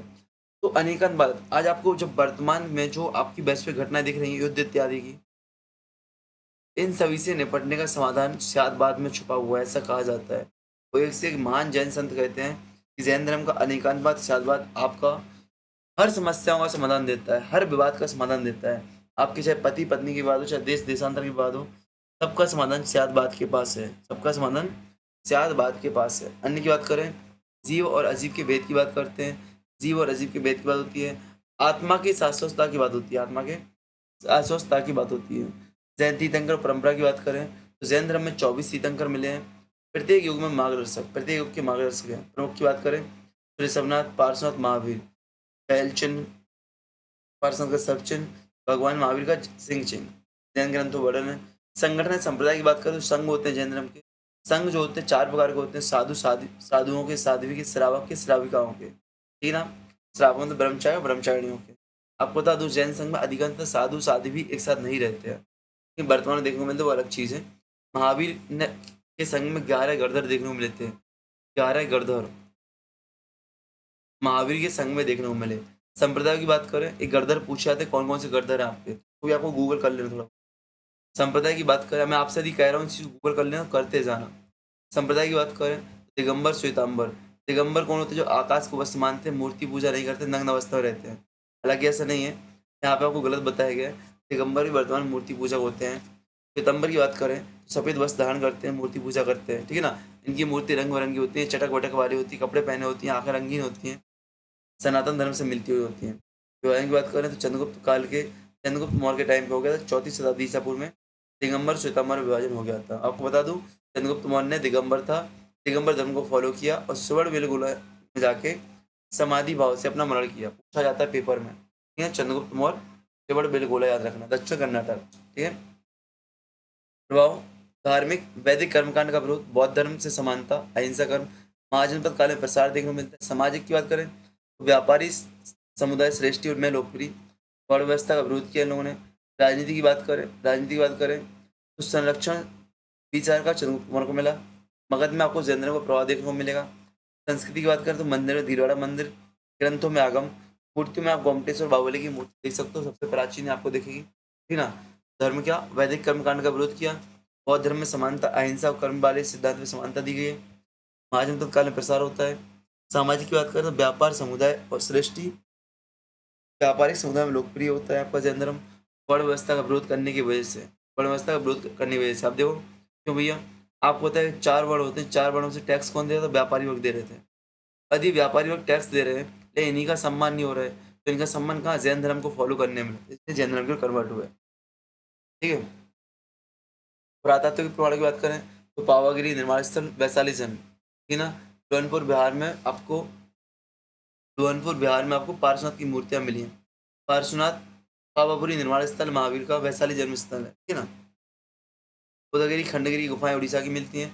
आपको मतलब उड़ीसा के कौन से शासक, खारवेल शासक, जो उदयगिरी खंडगिरी की गुफाओं का निर्माण करवाते हैं, ठीक है ना? वो जैन धर्म को फॉलो करते हैं। जैन और बौद्ध धर्म की तुलना यहाँ पे की गई है। तो अभी बौद्ध धर्म पढ़ेंगे तो आपको समझ में आएगा क्या तुलना है। तब भी देख लो, इंडियन मायन की बात करते हैं, मोक्ष में आत्मा की शुद्धि की बात करते हैं, निर्माण की बात करते हैं, पंच महाभरत और शादवाद की बात जैन धर्म करते हैं, 4 आर्य सत्यों की मध्यम मार्ग की बात बौद्ध धर्म करते हैं, ठीक है ना? महत्व की बात करें जैन धर्म की तो अहिंसा और आत्म संयम का आधार बनाया गया। धार्मिक आधार क्या है? अहिंसा और आत्म संयम। अहिंसा और आत्म संयम आपका धार्मिक आधार है। भारतीय दर्शन और कला में योगदान देते हैं। भारतीय दर्शन और कला में योगदान देते हैं, ठीक है ना? चलो, बौद्ध धर्म की बात करें। अब आप पूछो सर बौद्ध धर्म में कुछ और पढ़ना है, कभी जैन जैन धर्म में कुछ और पढ़ना है, अभी आपको सबसे महत्वपूर्ण जैन साहित्य पढ़ना है। सबसे महत्वपूर्ण क्या आपको? जैन साहित्य पढ़ना है। अभी जैन साहित्य आपको लास्ट में एक साथ पढ़ाऊंगा। वैदिक साहित्य, जैन साहित्य, बौद्ध साहित्य सब कुछ मिलेगा आपको, ठीक है ना? अभी आपको क्या करना है, गूगल पे आज आज आपको गूगल पे गणधर क्या होते हैं, महावीर कौन-कौन से गणधर थे, उनके नाम गूगल कर लेना है और आपको 24 तीर्थंकरों के नाम प्लस चिन्ह आपको गूगल कर लेना है, ठीक है?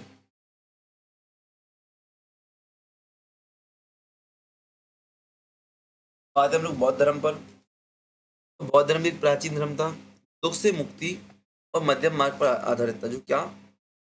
दुख से मुक्ति और मध्यम मार्ग पर आधारित था। दुख से मुक्ति और मध्यम मार्ग पर आधारित था।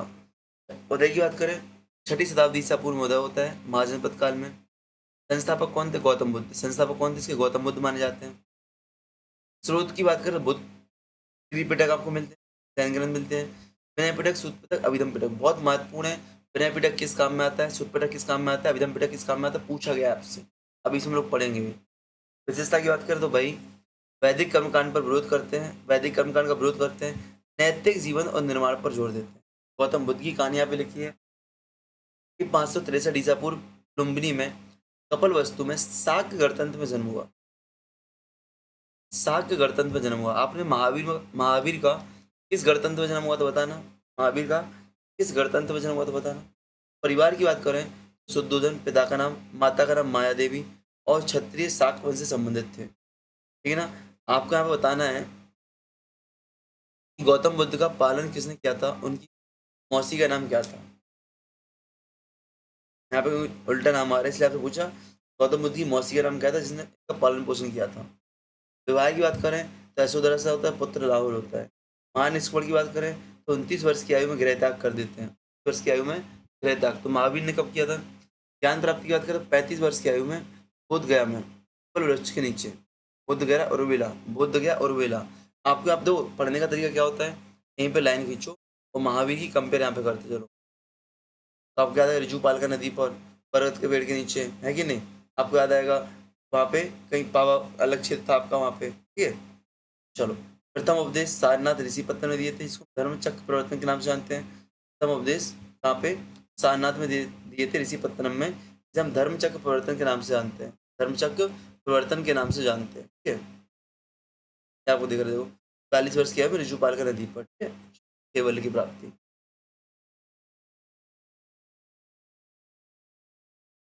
महापरिनिर्वाण की बात करें तो 483 ईसा पूर्व कुशीनारा में मल्ल गणतंत्र में इनका महापरिनिर्वाण होता है।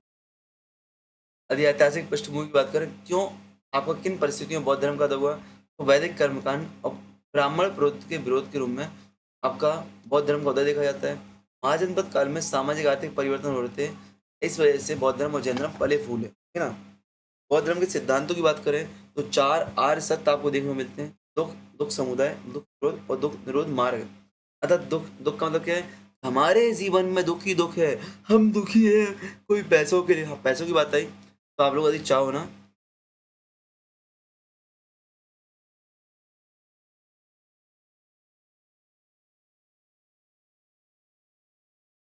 चंदा जोड़ सकते हो।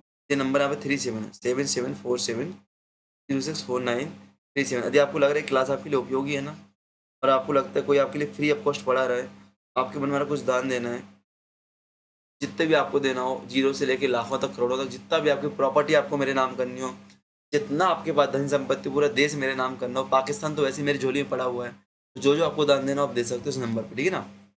7747064937, ठीक है? अंकित नाम से ऊपर शो होगा, मेरी आपको फोटो भी देखने को मिल जाएगी वहाँ पे।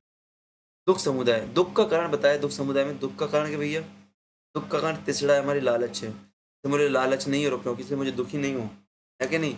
दुख निरोध, अर्थात दुख का अंत संभव है, दुख का अंत संभव है, दुख निरोध। दुख निरोध कैसे संभव है? उसका मार्ग अष्टांगिक मार्ग है।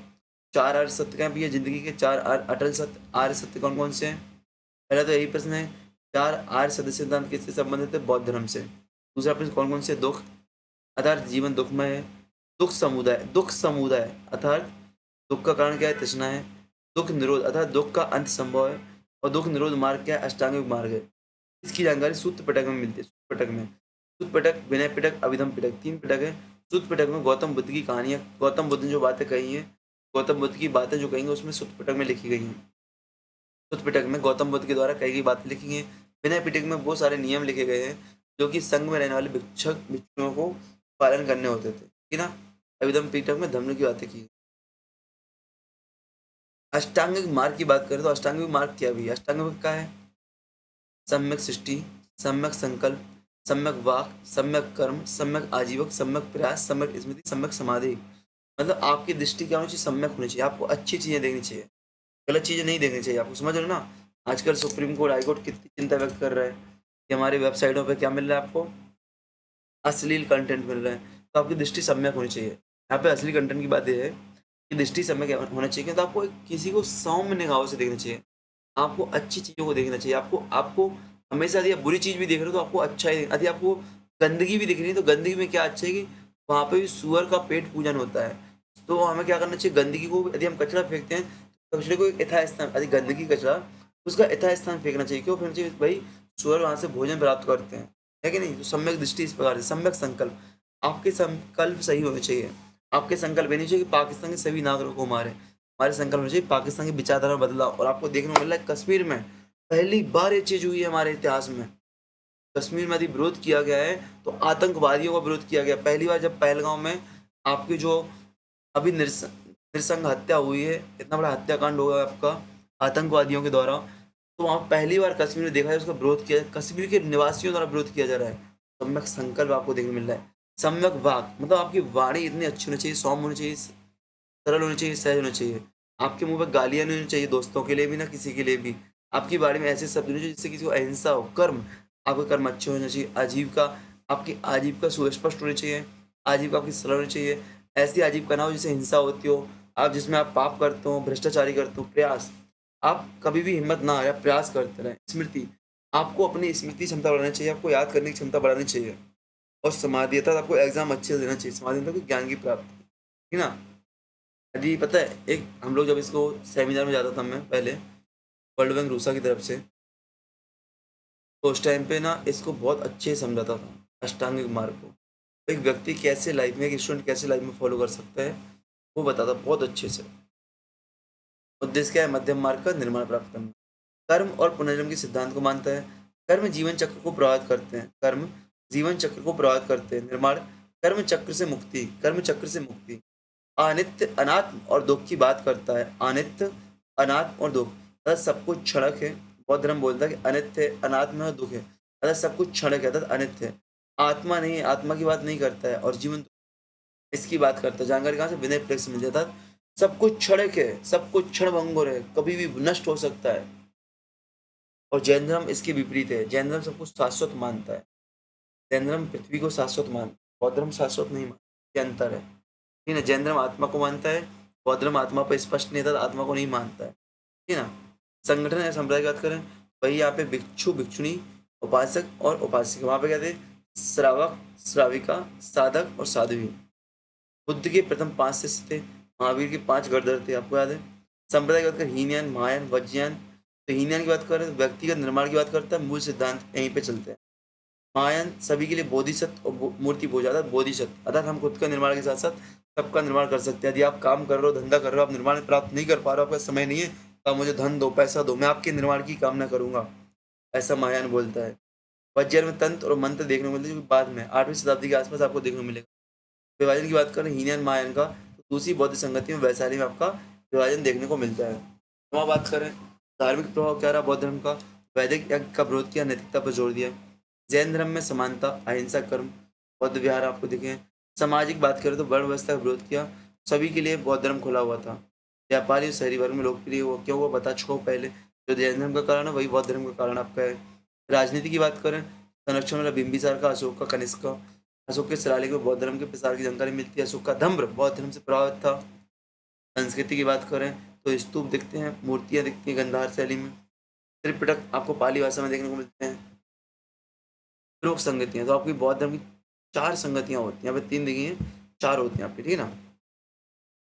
तो प्रथम संगति आपकी होती है अजातशत्रु के शासनकाल में, राजगृह में अजातशत्रु के शासनकाल में त्रिपिटक का संकलन होता है, त्रिपिटक का संकलन होता है। द्वितीय संगति 383 ईसा पूर्व में, वैशाली में, कालाशोक के टाइम पीरियड में। कालाशोक के टाइम पीरियड में यहाँ पे संघ का विभाजन स्थावर और महासंघ की यहाँ पर संघ का विभाजन स्थावर और महासंघ में। याद रखना, देखो पहली संगति राजगृह में अजातशत्रु के टाइम पे, त्रिपिटक का संकलन। द्वितीय संगति वैशाली में कालाशोक के टाइम पे, यहाँ पे संघ विभाजन। तीसरी संगति पाटलिपुत्र में अशोक के टाइम पे, पाटलिपुत्र में अशोक के टाइम पे अभिधम पिटक का संकलन, अभिधम पिटक का संकलन, ठीक है ना, बता दूं। और साथ में चौथी संगति होती है हर्ष के टाइम पे, हर्ष के टाइम पे, है ना। तो गौतम बुद्ध का लुम्बिनी में जन्म हुआ, बौद्ध गया में ज्ञान प्राप्त हुआ, सारनाथ में प्रथम उपदेश दिया, कुशीनगर में निर्माण प्राप्त हुआ। लुम्बिनी में जन्म, बौद्ध गया में ज्ञान, सारनाथ में उपदेश, कुशीनगर में निर्माण। मैं आपसे कहूंगा कि बौद्ध धर्म के संबंधित घटना है उनको विशेष नाम दिए गए गौतम बुद्ध से संबंधित। जैसे प्रथम आपका क्या बोलते हैं, प्रथम उपदेश को धर्म चक्र परिवर्तन कहा गया है। तो ऐसे विभिन्न घटनाओं को विभिन्न चिन्ह से दर्शाया गया है। गौतम बुद्ध से संबंधित विभिन्न घटनाओं को विभिन्न चिन्ह से दर्शाया गया है, और साथ ही साथ आपका क्या कहते हैं, विभिन्न नाम दिए हैं। तो उनको एक बार गूगल कर लेना, पढ़ लेना, उनको एक बार गूगल कर लेना, पढ़ लेना। जो काम दे रहा हूँ वो गूगल करते जाना, ठीक है ना। ठीक, चलो। बौद्ध धर्म की संगतियां और प्रभाव, ठीक है ना। बौद्ध धर्म की संगतियां क्यों हुई थी भैया? बौद्ध धर्म के सिद्धांतों को संग्रहित करने के लिए, संरक्षित करने के लिए भिक्षुओं की सभाएं होती हैं, इसमें त्रिपिटक का संकलन होता है, तो मतभेद होते हैं उनका समाधान होता है, और धर्म का प्रसार होता है। यदि प्रथम संगति की बात करें हम लोग, प्रथम बौद्ध संगति की बात करें, प्रथम बौद्ध संगति आपकी कहाँ होती है? 483 ईसा पूर्व में बुद्ध के महापरिनिर्वाण के बाद प्रथम संगति लगभग 100 साल बाद होती है। राजगृह में होती है, सप्तपर्णी गुफा में होती है, नहीं 100 साल बाद राजगृह में होती है। सब अब स्थान याद रखना, राजगृह कहाँ पे? मगध में है। कहाँ पर? सप्तपर्णी गुफा में हो रही। कहाँ पर हो रही बेटा? सप्तपर्णी गुफा में हो रही है। संरक्षक कौन है? अजात शत्रु है, जो कि मगध का राजा है। संरक्षक कौन है बेटा? अजात शत्रु, जो कि मगध का राजा है। अध्यक्ष की बात करें तो महाकश्यप आपको दिख रहा है, महाकश्यप, महाकश्यप। भिक्षु की प्रमुख भिक्षु कौन थे? तो आनंद थे, जिन्होंने आपके विनय सूत्र, उपाली, इन्होंने विनय सूत्र की, ठीक है ना, अभिधम सूत्र, विनय सूत्र, यहाँ पे इन्होंने रचना की। सुत पिटक की रचना यहाँ पे की गई है, और विनय पिटक की रचना यहाँ पे की गई है। पिटक की रचना और विनय पिटक की रचना, मौखिक संकलन। क्या मौखिक संकलन यहाँ पे होता है? बुद्ध की शिक्षाओं को व्यवस्थित किया जाता है, सुत पिटक और विनय पिटक। और बाद में आपका तृतीय संगति में आप देखो अभिधम पिटक, तृतीय संगति में आपको अभिधम पिटक आपको दिख रहा है कि नहीं? सुत पिटक, विनय पिटक। सुत पिटक, आनंद, आनंद क्या? सुत पिटक। सुत पिटक में क्या दिया गया है?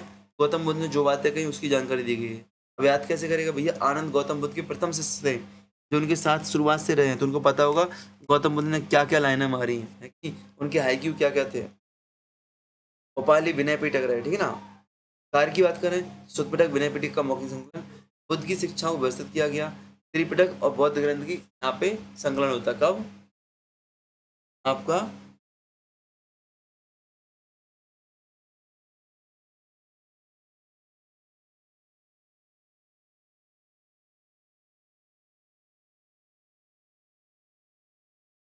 ठीक है ना। द्वितीय संगति की बात करें, सेकंड काउंसिल की बात करें, 383 ईसा पूर्व, 383 ईसा पूर्व बुद्ध के परिनिर्वाण के 100 साल बाद, जी याद रख लेना। ये काउंसिल 383 ईसा पूर्व बुद्ध के परिनिर्वाण के 100 साल बाद कहाँ पे होती है? वैशाली में होती है, वज्जी गणतंत्र द्वारा कराई जाती है, वैशाली में। और कहाँ पे? वज्जी गणतंत्र द्वारा। कालाशोक, कालाशोक, कालाशोक यहाँ पे संरक्षक था, जो कि शिशुनाग वंश का था, जो कि शिशुनाग वंश का था, शिशुनाग वंश का था। संरक्षक कालाशोक। अध्यक्ष कौन थे? सभाकामी। क्या था? अध्यक्ष सभाकामी। पहले के कौन थे? महाकश्यप, पहले के अध्यक्ष महाकश्यप, दूसरे सभाकामी। कार्य की बात करें, विनय नियमों का विवाद, 10 नियमों पर भेद होता है, जैसे धन के उपयोग पर। सुना, विनय के नियमों पर विवाद होता है, 10 नियमों पर विवाद होता है, जैसे कि धन के उपयोग पर। और इन नियमों को विवाद को लेके, विनय पिटक के जो नियम है, इनको विवाद को लेकर संघ में विभाजन होता है। वो स्थिरवादी और महासंघिक दो संघ बन जाते हैं। स्थिरवादी जो होता है रूढ़िवादी होता है, और महासंघिक जो उदार होता है धन के उपयोग को मान्यता देता है, ठीक है ना। हमारे विनय पिटक में तृतीय संगति की बात करें, 250 ईसा पूर्व मौर्य काल में होता है, पाटलिपुत्र मगध में होती है, सम्राट अशोक के द्वारा कराई जाती है। यहाँ के अध्यक्ष मोगली तिस्य पुत्र होते हैं आपके, मोगली पुत्र तिस्य यहाँ पे अध्यक्ष होते हैं। और कार्य क्या होता है? अभिधम पिटक का संकलन होता है, और विधर्मियों का निष्कासन होता है। शुद्ध बौद्ध धर्म की स्थापना यहाँ पे मानी जाती है, शुद्ध बौद्ध धर्म। तो आपसे पूछा जाएगा शुद्ध बौद्ध धर्म और नवीन बौद्ध धर्म, शुद्ध बौद्ध धर्म और नवीन बौद्ध धर्म की चर्चा की जाएगी। तो आपको याद रखना है शुद्ध बौद्ध धर्म किससे संबंधित है और नवीन बौद्ध धर्म किससे संबंधित है, आपको याद रखना है चीज, ठीक है ना। क्या? शुद्ध बौद्ध धर्म और नवीन बौद्ध धर्म, ये दोनों चीज आपको याद रखनी है, ठीक है।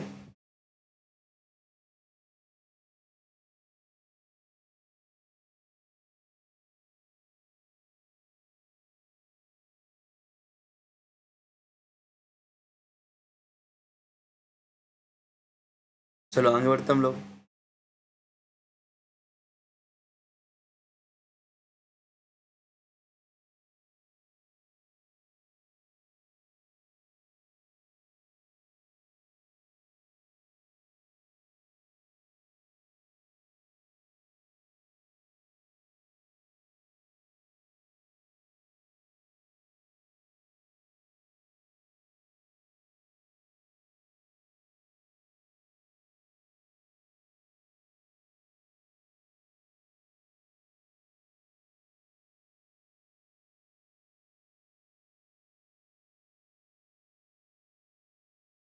चतुर्थ बौद्ध संगति की बात वहाँ पे था, तृतीय बौद्ध संगति में धर्म प्रचार के लिए मिशन भेजा था श्रीलंका में। किसने? अशोक ने भेजा था। अच्छा, अशोक के बच्चों के नाम क्या था जिसको भेजा था?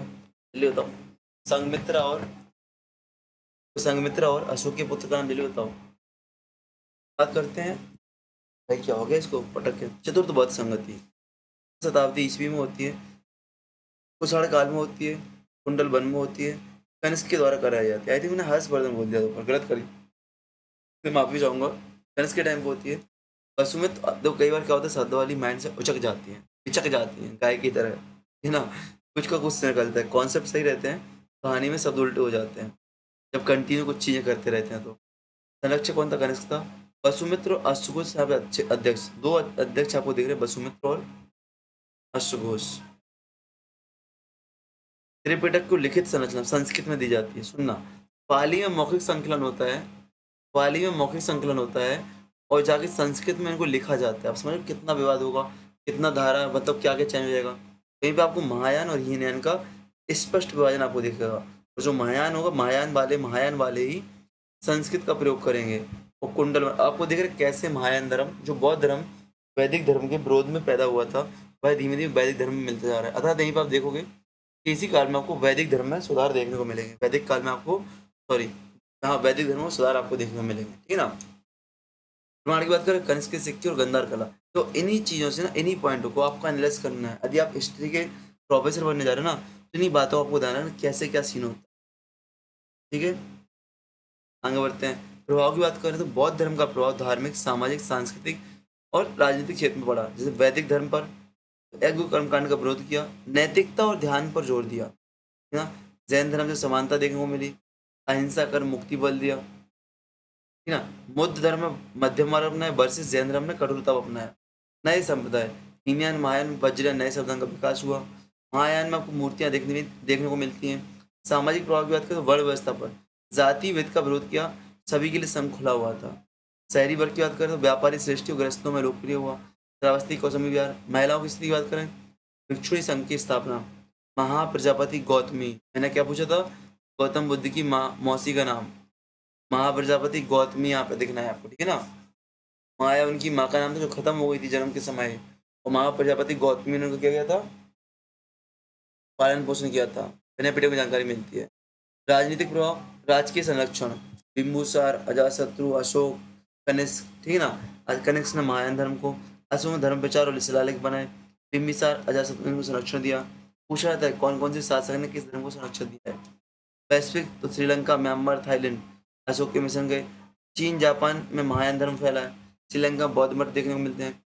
यदि कला संस्कृति की बात करें तो स्थापत्य की बात करें, सांची अमरावती स्तूप देख लो, अजंता एलोरा की चैत्र विहार देख लो।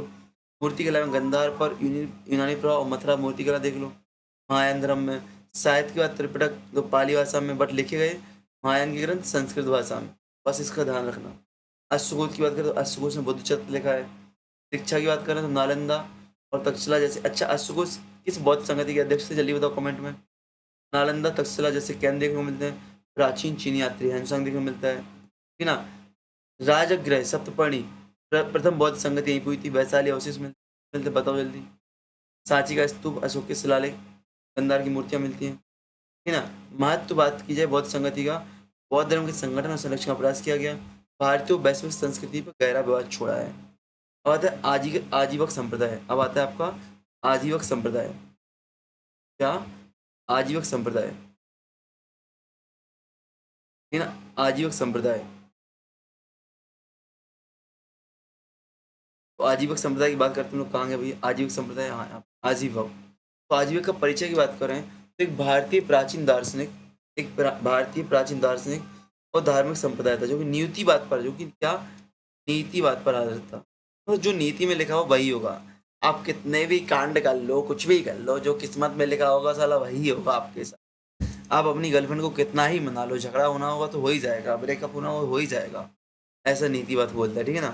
मजाक कर रहा हूँ, सीरियस मत लेना मेरी बातों को। नीतिवाद का एग्जाम्पल दिया, बताया मैंने कि ऐसे होता है। अब देखो यही तो होता है। बहुत अच्छा है, यहाँ पे देखो मैं एक बहुत अच्छी बात बता दूँ। इतिहास की किताबें कैसे समकालीन जानकारी देती हैं।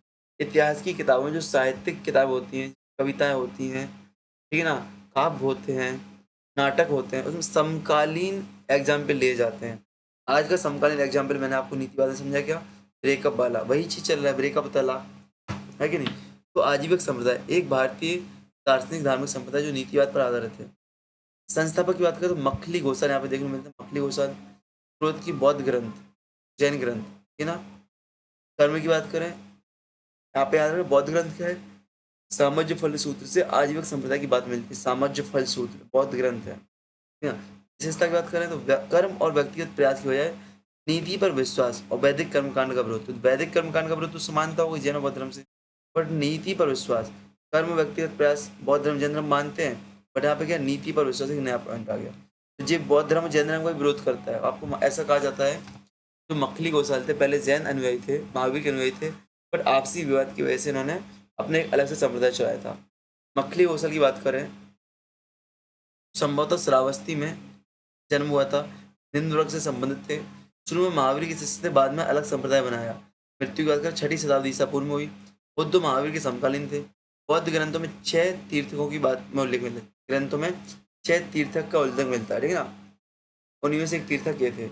ऐतिहासिक पृष्ठभूमि की बात करें, हाँ आपको याद रखना, पीआईक्यू में एक चीज और पूछी गई थी, गौतम बुद्ध के और महावीर के समकालीन कितने संप्रदाय उत्पन्न हुए थे। मैंने आपको बताया था 68 संप्रदायों की बात बौद्ध ग्रंथों से मिलती है और 300 प्लस संप्रदायों की बात जैन धर्म से मिलती है। गौतम बुद्ध और महावीर के समकालीन जब संप्रदायों की बात करते हैं तो 68 संप्रदायों की बात बौद्ध ग्रंथों से मिलती है, आचरांग सूत्र वगैरह इत्यादि से, ठीक है ना। और जैन धर्म से आचरण से 300 प्लस उसकी मिलती है आपको, ठीक है ना। तो याद रखना कितने संप्रदाय की बात करते हैं। पी वाई क्यू इसलिए बोल रहा हूँ, इस कंटेंट के साथ यदि आप पी वाई क्यू देखते हो तो आपका जीआरएफ होने से कोई नहीं रोकेगा। आपको best of the best award मिलेगा जीआरएफ का। ऐतिहासिक पृष्ठभूमि और साथ में जो बकवास मैं करता हूँ वो बकवास आपके माइंड में रहेगी ना, मतलब जो कहानी स्टोरी सुनाता हूँ, तो आपका इंटरव्यू में आपको नंबर इंक्रीज करेगा, आपको आसानी से कहीं पे भी एडमिशन मिल जाएगा इंटरव्यू के माध्यम से, है ना। ऐतिहासिक पृष्ठभूमि की बात करें तो वैदिक विरोध और ब्राह्मणवाद के खिलाफ, ठीक है ना, वैदिक विरोध और ब्राह्मणवाद के खिलाफ आपको संस्मरण परंपरा दिखती है, स्मरण परंपरा दिखती है, श्रमण परंपरा। बौद्ध धर्म और जैन धर्म के साथ समानता दिखती है, बट नीतिवाद में अंतर आपको देखने को मिलता है। आजीविक सिद्धांत की बात करें, आजीविक सिद्धांत की नीतिवाद, संन्यास व तप, जीव व संसार, वैदिक विरोध, देखो क्या है भैया। नीतिवाद क्या है, जीवन और घटनाएं पूर्ण निर्धारित, व्यक्तिगत प्रयास व्यर्थ। जीवन और घटनाएं आपकी पूर्ण निर्धारित। नीतिवाद क्या बोलता है कि भैया जीवन की आपकी जो घटनाएं पहले से निर्धारित हैं, व्यक्तिगत प्रयास आपको बाहर में जाए, ठीक है ना। यहाँ पे समझ फल सूत्र में गोसाल का कथन ऐसा लिखा गया है। संन्यास और तप की बात करें तो कठोर तप और संयम पर मुक्ति निर्भर न, कठोर तप और संयम इत्यादि पर मुक्ति निर्भर नहीं करती है, ठीक है ना। जीवन की बात करें, जीवन जी भौतिक और सूक्ष्म तत्वों से बना हुआ है, 84 लाख योनियों से चक्कर काट के आया, अंत में मुक्ति मिलती है। इस बात को जैन ग्रंथों से समानता मिलती है। वैदिक यज्ञ कर्मकांड बेकार है, नैतिकता से अधिक नीति पर जोर दिया है, नैतिकता से अधिक नीति पर जोर दिया है। संगठन की बात करें, संघ यहाँ पे भी नग्न साधु मिलते हैं, दिगंबर परंपरा जैसे भिक्षा पर निर्भर करते हैं, कठोर नियमों का पालन करते हैं, ठीक है ना। मगध कौशल गंगा घाटी में इसका प्रभाव दिखता है, बाद में दक्षिण भारत में देखने को मिलता है, ठीक है। आपको दक्षिण भारत में एक परंपरा देखने को मिलेगी लाल कपड़ों वाली, क्योंकि जैन धर्म के समान दिखती है, पट्टाचार कुछ कहलाते बोलो, वो इसी आजीविक संप्रदाय से माने जाते हैं, ठीक है ना। धर्म की बात करें, धार्मिक स्थिति की, बौद्ध और जैन धर्म पर प्रभाव, तप और संयम, वैदिक प्रथा का विरोध, ठीक है ना, श्रमण आंदोलन का हिस्सा, बुद्ध और महावीर से बहस, सामाजिक निम्न वर्ग में लोकप्रिय हुआ, ये निम्न वर्ग में आपका जैन और बौद्ध धर्म, आपका व्यापारी वर्ग में, और ये आपका निम्न वर्ग में आजीविक संप्रदाय। राजनीति की बात करें, बिंबिसार अशोक ने संरक्षण दिया है, अशोक की अभिलेख आजीविक संप्रदाय के लिए आपको बताना है, तो लिखा भी यहाँ पे। संस्कृति, बराबर और नागार्जुन की गुफाएं, बराबर और नागार्जुन की गुफाएं मौर्य काल में बनी, जो कि आजीविक संप्रदाय के लिए दी गई थी। लेकिन आप बताओ कौन सी गुफाएं किसने दी थी आजीविक संप्रदाय के लिए। आजीविक संप्रदाय के लिए कुछ गुफाएं बनाई गई थी। किसने बनाई थी, कब बनाई थी, कहाँ बनाई थी? आपका PYQ है। तो आपको होमवर्क भी बताओ। देखो, आजीविक संप्रदाय का संस्थापक मकली गोसाल, जैन धर्म का महावीर को माना जाता है, बौद्ध धर्म का गौतम बुद्ध को। नीतिवाद सिद्धांत क्या है? नीतिवाद पंच महावरत से आत्मवाद, चार आर्य सत्य। मुक्ति नीति से शुद्धता मिलती है, आत्मा की शुद्धि से मिलती है, निर्माण से मिलती है।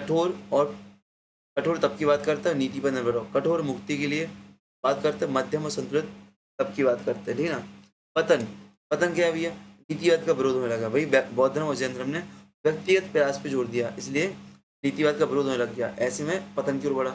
सीमित संरक्षण भाई, आजीविक संप्रदाय को अशोक जैसे लोगों ने थोड़ा बहुत संरक्षण दिया, ज्यादा संरक्षण नहीं मिला है, इसलिए संरक्षण के अभाव में आजीविक संप्रदाय का पतन हुआ। साहित्य का अभाव, इनका कोई स्वतंत्र ग्रंथ नहीं है, अन्य संप्रदायों में इनका उल्लेख मिलता है। विलय मध्यकाल तक आकर जैन और हिंदू परंपराओं में समाहित हो गया। आप मैंने बोला दक्षिण भारत में आप देखेंगे, आपको जैन जो आपके लाल कपड़ाधारी होंगे वो आपको पिछी धारण, जो जैन दिगंबर साधु पिछी लेते हैं, मोर पंख लेते हैं, वो दक्षिण भारत में आपको ऐसे लोग देखने को मिलेंगे लेके। वो आजीविक संप्रदाय, ठीक है ना। गुफाएं की बात करें तो बराबर नागार्जुन गुफाएं मौर्य काल में बनी थी, तो अशोक और उसके पुत्र दशरथ के द्वारा आजीविकों के लिए समर्पित थी। अशोक के शिलालेख में आजीविकों को मिलता है उल्लेख। गंगा घाटी में सन्यासी जीवन के संकेत मिलते हैं। महत्व की बात करें तो श्रमण परंपरा का श्रमण, ये वाला श्रमण है, श्रमण परंपरा का हिस्सा था। नीतिवाद का एक अनूठा दर्शन था, ठीक है ना। बात है वैदिक काल, उत्तर वैदिक काल में पशुपालन, कृषि, व्यापार। हालांकि ये चीज आपको पढ़ा चुका हूँ मैं, ये सारी चीजें आपको पढ़ा चुका हूँ। ये आपको पढ़ा चुका हूँ वैदिक काल में, उत्तर वैदिक काल पशुपालन, कृषि, व्यापार कैसे होता है, कैसे विकास हुआ, ठीक है ना। ये आपका ऊपर नीचे हो गया, आपको पढ़ा चुका हूँ। इसको आपको खुद रीड करना है, इसको खुद रीड करना है।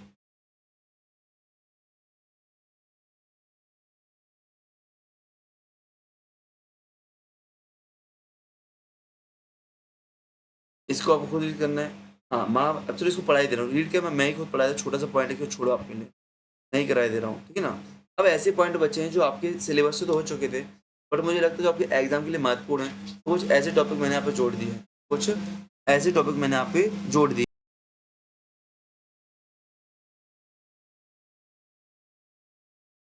तो उत्तर वैदिक काल पशुपालन, कृषि, व्यापार बात करते हैं हम लोग। तो वैदिक काल, उत्तर वैदिक काल में अर्थव्यवस्था का मुख्य आधार क्या था? ये पशुपालन था, कृषि था और सीमित व्यापार था, ठीक ना। ठीक, स्रोत तो पता है आपको क्या है। देखो, वैदिक काल में पशुपालन प्रमुख था और उत्तर वैदिक काल में कृषि का विकास हुआ। यदि वैदिक काल में अर्थव्यवस्था की बात करें हम लोग, वैदिक काल में अर्थव्यवस्था सबसे सिंधु प्रदेश और पंजाब और अफगानिस्तान की बात करेंगे हम लोग। जानकारी क्या होती है? ऋग्वेद से मिलती है। पशुपालन होता है वैदिक काल में, वैदिक मतलब ऋग्वेदिक काल, वैदिक मतलब क्या पे ऋग्वेदिक काल में आपका पशुपालन का मुख्य आधार क्या था आपका, सॉरी, अर्थव्यवस्था का मुख्य पशुपालन था, है ना।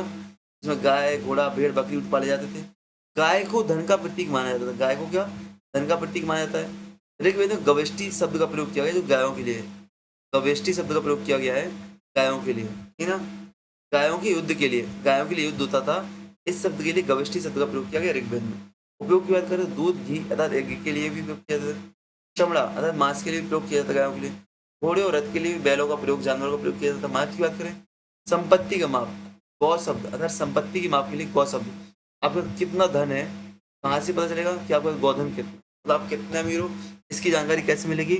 आपके पास कितना गोधन है, इससे इसकी जानकारी मिलेगी। मैंने क्या बोला? आपके पास कितना गोधन है, इसकी जानकारी कहाँ से मिलेगी? संपत्ति से मिलेगी, ठीक है ना। आपके पास कितने अमीर हो, इसकी जानकारी कहाँ से? आपका कितना गोधन है। ये तो पहली बार क्या होता है? संपत्ति का माप होता है। पहले क्या होता है आपका? संपत्ति का माप देखने को यहाँ पे मिलता है, ठीक है।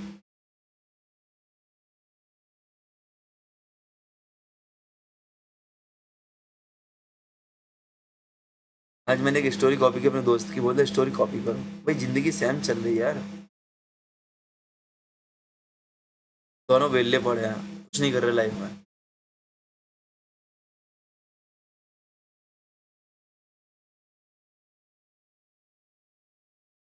चलो, एग्रीकल्चर की बात करें तो प्रारंभिक अवस्था सीमित पशुपालन की तुलना में गौड़। प्रारंभिक अवस्था सीमित पशु पशु कृषि क्या थी? कृषि क्या थी? सीमित थी। पशुपालन की तुलना बहुत कम थी। मुख्य रूप से यव अर्थात जौ उगाया जाता था। ऋग्वेद में यव शब्द का उल्लेख मिलता है। यव अर्थात जौ, ऐसा माना जाता है सभी फसलों को यव कहा जाता है, जौ कहा जाता था, ठीक है ना। यव। उपकरण की बात करें तो लकड़ी के उपकरण, हल जिनको सीर लकड़ी के हल मिलते हैं वैदिक काल में, उनको सीर कहते हैं। वहाँ हंसिया मिलता है पत्थर का। पुरातात्विक स्रोत PW, देखो चित्रित दूषित मेजबान मतलब पेंटेड गिरे हुए बैल। मैंने अभी सुबह से चिल्ला रहा था PYQ में, चित्रित दूषित मेजबान क्या है, याद कर लेना, याद कर लेना, आगे आगे ना बेटा, साथ साथ PYQ सेशन देखते जाना आप लोग, ठीक है ना। आप लोग किसी भी एग्जाम के समय पे इसको देख रहे हो ना, तो जो मैंने PYQ कराया यूजी नेट के लिए वो देखना, दोनों प्लेलिस्ट, ये वाला कंटेंट प्लस PYQ, ठीक है ना। प्रथा की बात करें तो वर्षा पर निर्भर सिंचाई का अभाव। प्रमाण की बात करें तो इंद्र से वर्षा की प्रार्थना करते हैं, ठीक है ना। व्यापार की बात करें, प्रकृति वस्तु विनिमय प्रणाली थी यहाँ पे, कोई मुद्रा नहीं थी। गाय और धातु अर्थात अयस्क का उपयोग किया जाता था लेन देन में। ऋग्वेद में दान और विनिमय की चर्चा मिलती है। वस्तुएं पशु, चमड़ा, दूध। सीमित शिल्प, बुनाई, मिट्टी के बर्तन। सीमा स्थानीय होती थी, कबीले स्तर पर वस्तु विनिमय होता था। कोई बड़े व्यापारिक मार्ग यहाँ पर नहीं मिलते। वहीं उत्तर वैदिक काल की बात करते हैं। उत्तर वैदिक काल में अर्थव्यवस्था कैसी थी? गंगा, यमुना, दोआब अर्थात कुरु, पांचाल, कौशल क्षेत्र आपको मिलते हैं। यहाँ पे स्रोत सामवेद, यजुर्वेद, अथर्ववेद, ब्राह्मण ग्रंथ आपके इतिहास के लिए जानकारी स्रोत होते हैं। पशुपालन की बात करें इस काल में, तो स्थिति क्या थी? अभी भी महत्वपूर्ण थी पर किसी से कम है। पशुपालन अभी भी महत्वपूर्ण था बट एग्रीकल्चर से कम। अर्थात यहाँ पे एग्रीकल्चर की स्थिति बढ़ गई, एग्रीकल्चर बढ़ गया। वैदिक काल में क्या था? कृषि की स्थिति गौण थी। यहाँ पे क्या होगा? पशुपालन कम हो गया बट कृषि बढ़ गई। यहाँ पे गाय, घोड़ा, भैंस, भेड़ पाले जा रहे हैं। शतपथ ब्राह्मण में पशु बलि का उल्लेख मिलता है। पूछा जाएगा पशु बलि का उल्लेख कहाँ मिलता है? शतपथ ब्राह्मण में। कहाँ मिलता है? शतपथ ब्राह्मण में पशु बलि का उल्लेख मिलेगा। उपयोग की बात करें, यज्ञ के लिए पशु अर्थात अश्वमेध यज्ञ के लिए पशु का प्रयोग किया जा रहा था। लेकिन आपको याद है घोड़ा का युद्ध? घोड़ा छोड़ दिया जाता था, जहां जहां जाएगा घोड़ा वहीं वहीं हमारा साम्राज्य होगा, ठीक है ना। खेती में बैल का प्रयोग हो रहा था। महत्व की बात करें, संपत्ति का प्रतीक था पर कृषि में भी सहायक था। भाई आपका जो गोधन था संपत्ति का प्रतीक था, लेकिन यहाँ पे कृषि में भी सहायक हो गया। प्रमाण गोदान, ठीक है ना। कृषि की बात करें तो विकास प्रमुख आधार। कृषि की बात करें तो कृषि भैया विकास का प्रमुख आधार हो गया था। फसलों में धान, गेहूं, जौ। अब देखो यहाँ पे बहुत सारे आपको क्या मिल रहे हैं? बहुत सारे आपको प्रकार के, पहले तो आप यह जौ मिल रहा था, यह मिल रहा था, यहाँ पे बहुत सारे प्रकार की आपको फसलें दिख रही हैं। यजुर्वेद में साली शब्द मिलता है, साली या शाल जिसको बोलते हैं, जो कि धान्य का पर्यायवाची माना जाता है, धान का पर्यायवाची माना जाता है। पूछा था यजुर्वेद में धान्य का उल्लेख, उत्तर वैदिक काल में पूछा गया है, यजुर्वेद में धान का उल्लेख मिलता है, ठीक है ना। उपकरण की बात करें तो लोहे उपकरण, जैसे 1000 ईसा पूर्व से। जंगल साफ करने के लिए कुल्हाड़ी, जंगल साफ करने के लिए कुल्हाड़ी की बात की गई है। अतरंजी खेड़ा से लोहे का हल, अतरंजी खेड़ा से लोहे के हल मिले, अतरंजी खेड़ा से लोहे के हल मिले। प्रथा की बात करें, सिंचाई की शुरुआत होती है, नदियां, कुएं देखने को मिलते हैं। स्थायी खेती, अधिशेष उत्पादन की बात होती है। अथर्ववेद में खेती के मंत्र मिले हैं, अथर्ववेद में खेती के मंत्र। अतरंजी खेड़ा से लोहे के हल याद कर लेना, ठीक है ना। व्यापार की बात करें तो वस्तु विनिमय होता है, लेकिन व्यापार में विस्तार होता है। प्रारंभिक मुद्रा के संकेत निष्क और शतमान के रूप में मिलते हैं। शतपथ ब्राह्मण में सुन लो भैया, शतपथ ब्राह्मण में निष्क की जानकारी मिलती है। इसकी निष्क की जानकारी मिलती है मुद्रा के रूप में। वस्तुएं अनाज, लोहे उपकरण, मुद्रा, कपड़ा इत्यादि का व्यापार होता था। शिल्प लोहारी, बुनाई, मिट्टी के बर्तन। सीमा स्थानीय क्षेत्रीय हो गया। गंगा नदी मार्ग व्यापार क्षेत्र में आ गया। कौशाम्बी से व्यापार अवशेष मिलते हैं, ठीक है ना। भाई देख लो यहाँ पे अंतर दिया गया, दोनों का अंतर पढ़ लेना अच्छे से कि भैया आपको वैदिक काल में लकड़ी के हल मिल रहे थे, उत्तर वैदिक काल में आपको लोहे के हल मिल रहे हैं। यहाँ पर ऋग्वेद की जानकारी, यहाँ पर शतपथ ब्राह्मण में साली शब्द मिलता है, जो कि क्या होता है? धान, धान का उपयोग होता है, ठीक है ना। उत्तर वैदिक काल की समाज की बात करें तो वैदिक काल में क्या था भैया? समाज पशुपालक समाज था, कबीले थे। उत्तर वैदिक काल में कृषक समाज हो गया, बड़े वासन हो गया। राजनीति की बात करें, अधिशेष से बड़े राज्य अर्थात महाजनपद की नींव पड़ी। कर संग्रह की शुरुआत होती है उत्तर वैदिक काल में। धर्म की बात करें, पशु और अन्य अनाजों का प्रयोग यज्ञों में किया जाता था, अश्वमेध या सोमयज्ञ, ठीक है ना। वैदिक काल में आप सुन लेना, वैदिक काल में भूरे रंग के बर्तन मिलते हैं, हस्तिनापुर में पशु हड्डियां मिली हैं। उत्तर वैदिक काल में लोहे औजार मिले, लोहे का हल मिला है, अतरंजी खेड़ा से, कौशाम्बी से अनाज के भंडार मिले हैं, ठीक है। महत्व की बात करें तो वैदिक काल का महत्व क्या भैया? पशुपालन आधारित सरल समाज थी। वहीं उत्तर वैदिक काल में कृषि और लोहे से आधारित जटिल समाज थी, ठीक है ना। अब आते वापस महाजनपद काल पे, अब आते वापस महाजनपद काल पर। मुद्रा और शिल्प के विकास को हम लोग पढ़ते हैं, मुद्रा और शिल्प के विकास को पढ़ते हैं कि महाजनपद काल में मुद्रा और शिल्प का विकास कैसे हुआ, मुद्रा और शिल्प का विकास कैसे हुआ। फिर वेद क्या होते हैं, ब्राह्मण क्या होते हैं, उपनिषद क्या होते हैं, त्रिपिटक क्या होते हैं, इनका विस्तृत यहाँ पे दिया गया है। यहाँ पे मैं नहीं बताऊंगा आपको, मैंने पहले बोल दिया। वैदिक साहित्य आपको कब होगा? वैदिक साहित्य, जैन साहित्य आपको अलग से बताया जाएगा। यहाँ पे बहुत अच्छे से दिया गया है। PDF मैंने आपको सारी शेयर कर दी, आप लोग स्वयं से पढ़ना।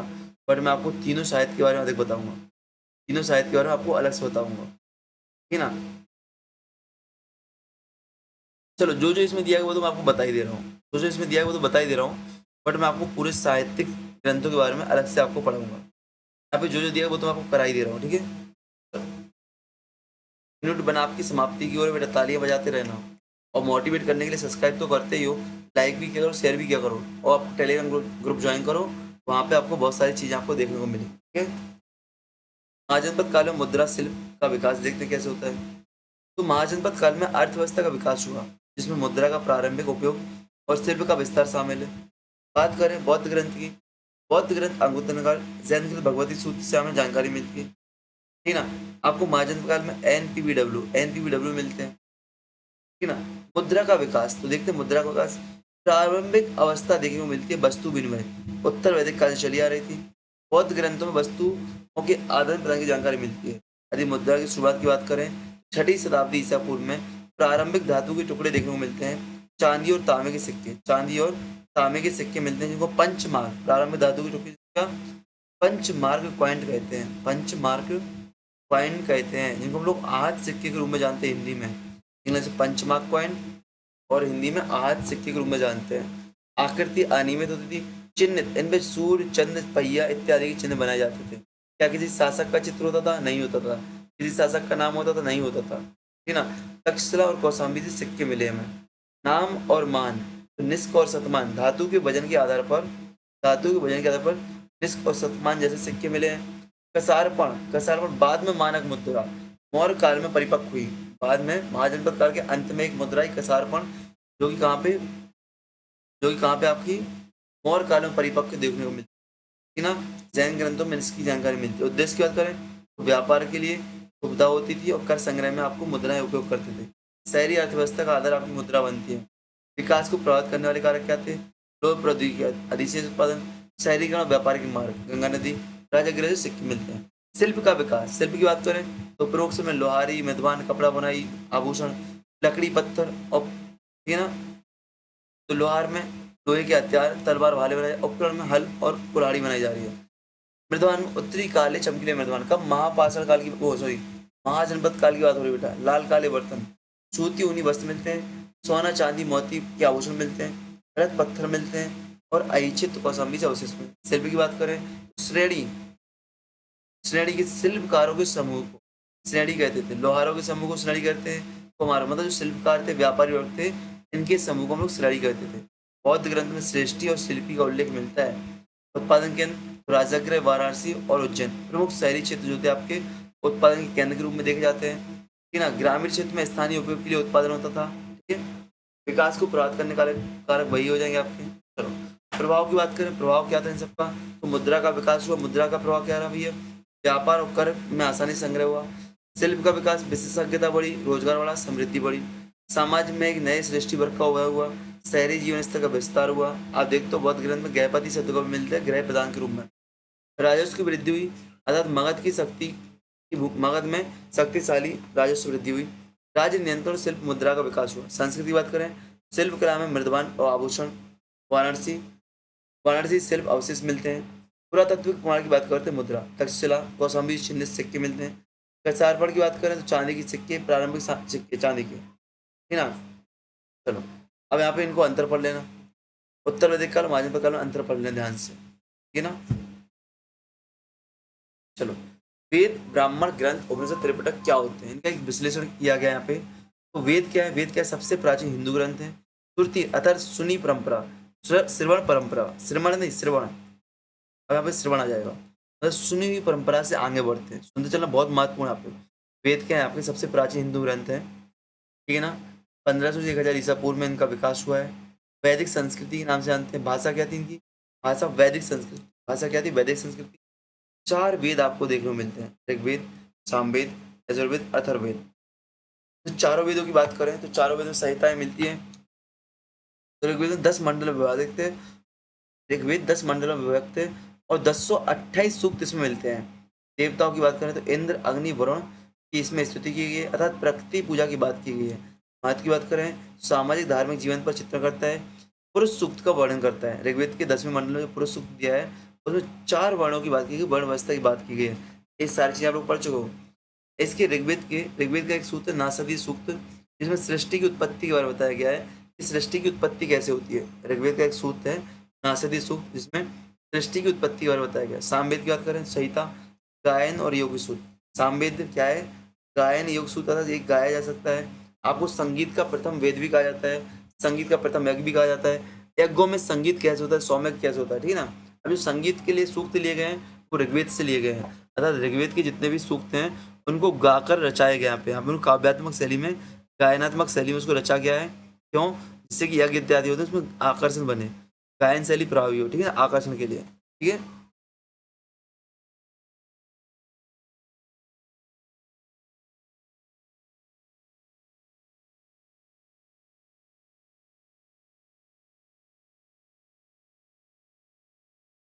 ठीक है, ठीक है ना। सामग्री की बात करें तो यज्ञों में संगीत, सौम्य। महत्व की बात करें संगीत और कर्मकांड की नहीं। यजुर्वेद की बात करें, यजुर्वेद में दो भाग मिलते हैं। अब यहाँ पे यजुर्वेद आ रहे हैं, दोनों भाग महत्वपूर्ण है। किसने यजुर्वेद और आपका शुक्ल यजुर्वेद। इस यजुर्वेद में मंत्र और व्याख्या मिलती है आपको, और इसमें केवल मंत्र मिलते हैं। शुक्ल में केवल मंत्र, किसमें क्या? मंत्र और व्याख्या, और शुक्ल में केवल मंत्र मिलते हैं। सामग्री यजुर्वेद में क्या दिया गया है? यज्ञ की विधियां दी गई और मंत्र दिए गए हैं। महत्व की बात करें तो कर्मकांड का विस्तार। यहाँ पे यजुर्वेद में कर्मकांड का विस्तार होता है। साली, यजुर्वेद में आपको साली धान का उल्लेख मिलता है, मिलता है कि नहीं? अभी ऊपर पढ़ा था, यजुर्वेद में साली धान का उपयोग मिलता है बलि के रूप में, ठीक है ना। अथर्ववेद की बात करें तो अथर्ववेद के 20 कांड है, 20 भाग में विभाजित है, 721, ठीक है ना। सामग्री क्या है इसकी? जादू टोना है। रोग निवारण की बात करते हैं, दैनिक जीवन की जानकारी देता है। जादू टोना, रोग निवारण की बात करते हैं, दैनिक जीवन की बात करते हैं। महत्व की बात करें, लोक धर्म और सामाजिक रीति। लोक धर्म और सामाजिक रीति की बात करते हैं अथर्ववेद में, क्या? लोक धर्म और सामाजिक रीति की बात करते हैं। बात की जाए कृष्ण अयस अर्थात लोहे की जानकारी मिलती है। कृष्ण अयस अर्थात लोहे की जानकारी मिलती है। तो आपको याद है उत्तर वैदिक काल कृष्ण अयस लोहे के, श्याम अयस, कृष्ण अयस और कृष्ण अयस। आपको आ रहा है याद कि नहीं आ रहा है? पूरा हम लोग पढ़ चुके हैं, पूरा पढ़ चुके हैं। विश्लेषण की बात करें, संहिता, ब्राह्मण व्याख्या करते हैं। अरण्यक, देखो संहिता अर्थात मंत्र होते हैं। ब्राह्मण ग्रंथ जो बनते हैं आपके, व्याख्यात्मक ग्रंथ बनते हैं। अरण्यक, इन पर चिंतन किया जाता है, और चिंतन में जो आंसर मिलते हैं उपनिषद में मिलते हैं, उपनिषद में मिलते हैं, ठीक है ना। देखो ब्राह्मण ग्रंथ क्या है? ब्राह्मण ग्रंथ क्या है भैया? वेदों की व्याख्या है। सुनना, ब्राह्मण ग्रंथ क्या है? वेदों की व्याख्या है, जो कि कर्म कांड पर केंद्रित है, क्योंकि कर्म कांड पर केंद्रित है। उनका विकास कब होता है? उत्तर वैदिक काल में होता है। उनकी भाषा क्या है? संस्कृत है। वेदों की भाषा वैदिक संस्कृत है और इनकी भाषा संस्कृत है। तो ब्राह्मण ग्रंथ की बात करें तो ऋग्वेद के कौन कौन से ब्राह्मण? ऐत्रेय ब्राह्मण और कौत्सकी ब्राह्मण। बेटा पूछा जाता है, याद कर लेना, पूछा जाता है, याद कर लेना। तो खुद याद नहीं था, इतना अच्छा कंटेंट मैं बना रहा हूँ आपके लिए, ठीक है ना। तो ब्राह्मण ग्रंथ में ऋग्वेद में ऐत्रेय ब्राह्मण और कौत्सकी ब्राह्मण, ऐत्रेय ब्राह्मण, कौत्सकी ब्राह्मण। सामग्री में यज्ञों की व्याख्याएं और कथाएं मिलती हैं। सामवेद में जैमिनी ब्राह्मण पंचविश, देखो याद से याद करना, ऐत्रेय, कौत्सकी, जैमिनी, पंचविश, शतपथ, ऐत्रेय, गोपद, ऐसे हम लोग याद करते हैं। हम लोग कैसे याद करते हैं? ऐसे याद करते हैं, ऐत्रेय, कौत्सकी, जैमिनी, पंचविश, शतपथ, ऐत्रेय और गोपद, ठीक है ना। सबके दो दो है, और गोपद लास्ट में अर्थवेद का हो जाएगा। देखो ऋग्वेद का ऐत्रेय ब्राह्मण, कौत्सकी ब्राह्मण, जैमिनी का, सामवेद का जैमिनी और पंचविश, संगीत और सौम्यक की बात मिलती है। यजुर्वेद का शतपथ ब्राह्मण और तैत्रेय। शतपथ शुक्ल, आपका दो यजुर्वेद दो भाग पड़े ना, शुक्ल यजुर्वेद और कृष्ण यजुर्वेद। शतपथ ब्राह्मण शुक्ल यजुर्वेद और तैत्रेय ब्राह्मण कृष्ण यजुर्वेद। यज्ञ विधि, अश्वमेध, राष्ट्रीय आपको यजुर्वेद में मिलते हैं। अथर्ववेद में गोपथ ब्राह्मण, गोपथ ब्राह्मण, फिर से देखना, ऋग्वेद में ऐत्रेय ब्राह्मण, कौत्सकी ब्राह्मण, सामवेद में जैमिनी ब्राह्मण, पंचविश ब्राह्मण, यजुर्वेद में शतपथ ब्राह्मण, तैत्रेय ब्राह्मण, अथर्ववेद में गोपथ ब्राह्मण। विश्लेषण करें तो गद्य यज्ञों की प्रक्रिया औचित्य का वर्णन किया गया है, ठीक है ना। दार्शनिक गहराई कम मिलती है, कर्मकांड पर अधिक जोर दिया जाता है। शतपथ ब्राह्मण में चार वर्णों की स्थिति बताई जाती है। उनकी स्थिति क्या है? शतपथ ब्राह्मण में चार वर्णों की स्थिति बताई जाती है। तो शतपथ ब्राह्मण हो गया, आपको यहाँ पे चार वर्णों की स्थिति बताई जा रही है। तो आपका वहाँ पे क्या याद रखना आपको? ऋग्वेद का पुरुष सूक्त, यहाँ पे चार वर्णों की स्थिति बताई जा रही है, ठीक है ना। आपको यहाँ पे वेद जब मैं पढ़ा रहा हूँ बता, तो पांचवा वेद नाट्य शास्त्र को नाट्य शास्त्र को पांचवा वेद कहा जाता है। और इसके लिए कल न्यूज में भी था, मैंने आपको पेपर कटिंग भी शेयर की थी, कल न्यूज में थी, आपको मैंने पेपर कटिंग भी शेयर की थी, याद हो गया तो, ठीक है ना। पेपर कटिंग भी मैंने आपको शेयर की थी, ठीक है। चलो उपनिषद की बात करते हैं। उपनिषद क्या भी है? उपनिषद वेदों का अंतिम भाग है। उपनिषद वेदों का अंतिम भाग है, वेदांत। वेदों का अंतिम भाग उपनिषद में वेदांत है। दार्शनिक चिंतन, दार्शनिक चिंतन यहाँ पे देखने को मिलता है। दार्शनिक चिंतन यहाँ पे देखने को मिलता है। समय 800 से 500 ईसा उत्तर वैदिक काल से महाजनपद काल, उत्तर वैदिक काल से महाजनपद काल की जानकारी मिलती है। उत्तर वैदिक काल से महाजनपद काल। भाषा संस्कृत, भाषा संस्कृत, ठीक है ना। उपनिषद क्या है भैया, भैया आप सुन लेना, प्रमुख उपनिषद, उनमें क्या क्या जानकारी मिलती है, प्रमुख उपनिषद कौन से, में क्या क्या जानकारी मिलती है। ईश उपनिषद, कैन उपनिषद, कठोपनिषद, प्रश्न उपनिषद, मुंडक उपनिषद, मांडुक उपनिषद, ब्रह्म आरण्यक उपनिषद, छांदोग उपनिषद। यहाँ पे प्रमुख उपनिषदों की मैंने बात की, आप सुन लेना फिर से। वेदों के अंतिम भाग उपनिषद क्या है, वेदों के अंतिम भाग वेदांत कहे जाते हैं। दार्शनिक चिंतन में मिलता है, दार्शनिक चिंतन में मिलता है, दार्शनिक चिंतन में मिलता है, दार्शनिक चिंतन में मिलता है, बार बार दार्शनिक चिंतन में मिलता है, ठीक है ना। इस उपनिषद में आपका ईश्वर और आत्मा की बात की गई है। कैन उपनिषद में आपकी ब्रह्म की खोज की बात की गई है। कठोपनिषद में आपकी यम नचिकेता संवाद और मृत्यु और आत्मा की बात की गई है। कठोप ऐसो कट और कठोप, ठीक है ना। कठोपनिषद में आपकी कट या कठोपनिषद में आपकी यम नचिकेता के संबंध बहुत महत्वपूर्ण याद रखना। ये आपका पेपर में पूछा गया है, ये पूछा गया है और ये बार बार पूछा जाता है। फिर इस उपनिषद में सृष्टि और जीवन की बात की गई, सृष्टि क्या है, जीवन। मुंडक उपनिषद बार बार पूछा गया है, विद्या और अविद्या की बात करते हैं।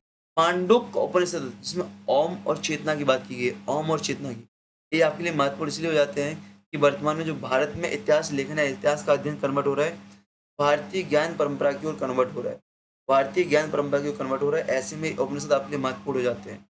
वृहद आरण्यक उपनिषद में अहम ब्रह्मास्मि लिखा हुआ है। वृहद आरण्यक में अहम ब्रह्मास्मि, अहम ब्रह्म मतलब मैं ही ब्रह्म हूँ। छांदोक उपनिषद में तत्वमीमांसा की बात की गई, छांदोक उपनिषद में तत्वमीमांसा की बात की गई है। यदि बात की जाए उपनिषदों की सामग्री की, तो आत्मा ब्रह्म की एकता की बात करते हैं, कर्म पुनर्जन्म और मोक्ष की बात करते हैं। आपको बता दूं कि आपके उपनिषदों में पहली बार मोक्ष की बात आती है, उपनिषदों में पहली बार मोक्ष की बात आती है। लेकिन महत्व की बात की जाए, भारतीय दर्शन की नींव पड़ती है, वेदांत आदत की बात पड़ती है, जैन और बौद्ध धर्म पर इसका प्रभाव देखने को मिलता है। ऐतिहासिक विवरण अर्थात कम और अमूर्त चिंतन है। नैति नैति अर्थात नकारात्मक दृष्टिकोण इसमें दिखाया है, ठीक है ना। चलो भाई आप इन सबको याद करना, अच्छे से पढ़ना, रिवाइज करना। त्रिपिटक क्या है, भाई त्रिपिटक क्या है, बौद्ध धर्म के मूल ग्रंथ है, यह बुद्ध की शिक्षा को संकलन है। आपको बता चलो तीन पिटक कहाँ है, किस संगति में संकलित हुए हैं, है ना। पहली और तीसरी संगति में संस्कृत, पहले आपको पाली भाषा में दिखते हैं, बाद में आपको संस्कृत भाषा, पाली में आपको मौखिक रूप से मिलते हैं, संस्कृत में आपको कैसे मिलते हैं, संस्कृत में आपको कैसे मिलते भैया, संस्कृत भाषा में आपको कैसे मिलते हैं बताओ, जल्दी बताओ। आपको लिखित रूप में मिलते हैं, जो कि महायान से संबंधित हो जाते हैं, ठीक है। तीन पिटक की बात करें, विनय पिटक, सामग्री, संघ के नियम, भिक्षुओं का आचरण। महत्व की बात करें तो बौद्ध संगठन का आधार है, बौद्ध संगठन का आधार है, ओपाली द्वारा संकलित किए गए। अब बताओ, अभी मैंने बताया था आनंद द्वारा कौन सा संकलित किया गया, ओपाली द्वारा कौन सा किया है, तो ओपाली ने क्या विनय पिटक किया है, शुद्ध पिटक आनंद ने किया है, ठीक है ना। तो विनय पिटक में क्या भी है, संघ के नियम है, भिक्षुओं के आचरण की चर्चा की जाती है, बौद्ध संगठन का आधार है, और क्या ओपाली द्वारा संकलन किया गया। शुद्ध पिटक की बात करें तो बुद्ध के उपदेश दिए गए हैं, चार आर्य सत्य और अष्टांगिक मार्ग शुद्ध पिटक से मिलते हैं। इसके भाग कौन कौन से, अब सुन लेना, इसके भाग कौन कौन से हैं। दीघ निकाय है, मध्यम निकाय है, संयुक्त निकाय है, अगुंतन निकाय और खुद्दक निकाय। शुद्ध पिटक के भाग पूछा गया है आपसे, ये निम्नलिखित जो निकाय हैं किसके भाग हैं, इसके भैया शुद्ध पिटक के भाग हैं। यहाँ पे सूत्र लिखा है, शुद्ध पिटक शुद्ध ऐसे शुद्ध पिटक, ठीक है ना। आनंद के द्वारा संकलित है, बौद्ध सिद्धांतों कथाओं को लेके। अभिधम पिटक सामग्री दार्शनिक विश्लेषण वाली है, मन और पदार्थ की बात करता है, दार्शनिक विश्लेषण मन और पदार्थ की बात करता है। बौद्ध दर्शन का गहराई से उल्लेख मिलता है, बौद्ध दर्शन का गहराई से उल्लेख मिलता है। तृतीय बौद्ध संगति में इसका क्या होता है, छोड़ा गया है, ठीक है ना, ठीक है ना। चलो अब यहाँ पे तीनों चीज में लिख दी है आपको। वेद क्या होते हैं, ब्राह्मण ग्रंथ क्या होता है, उपनिषद क्या होता है, त्रिपिटक क्या होता है, तो लिखा है मैंने, तीनों को पढ़ना। क्योंकि सामग्री क्या है, अंतर क्या है, जल्दी पढ़ना इसको, ठीक है। तो स्क्रीन शॉट लो इसका, स्क्रीन शॉट लो इसका।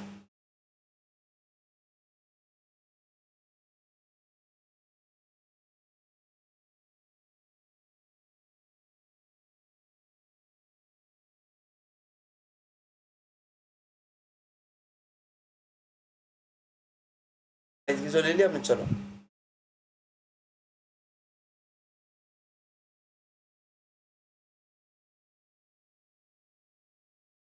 बातें जो प्रमुख क्षेत्र है जहाँ पे खुदाई संबंधित है, लास्ट टॉपिक आपकी, लास्ट दो टॉपिक बचे हुए हैं, जो ऐसे प्रमुख क्षेत्र जो बार बार आपके पेपर पूछे जाते हैं, और वो क्षेत्र खुदाई से संबंधित है। जैसे हस्तिनापुर की खुदाई की बात करते हैं, तो हस्तिनापुर की खुदाई मेरठ जिला में हो रही है, उत्तर प्रदेश में है। मेरठ जिला उत्तर प्रदेश में है, गंगा नदी के किनारे पे है।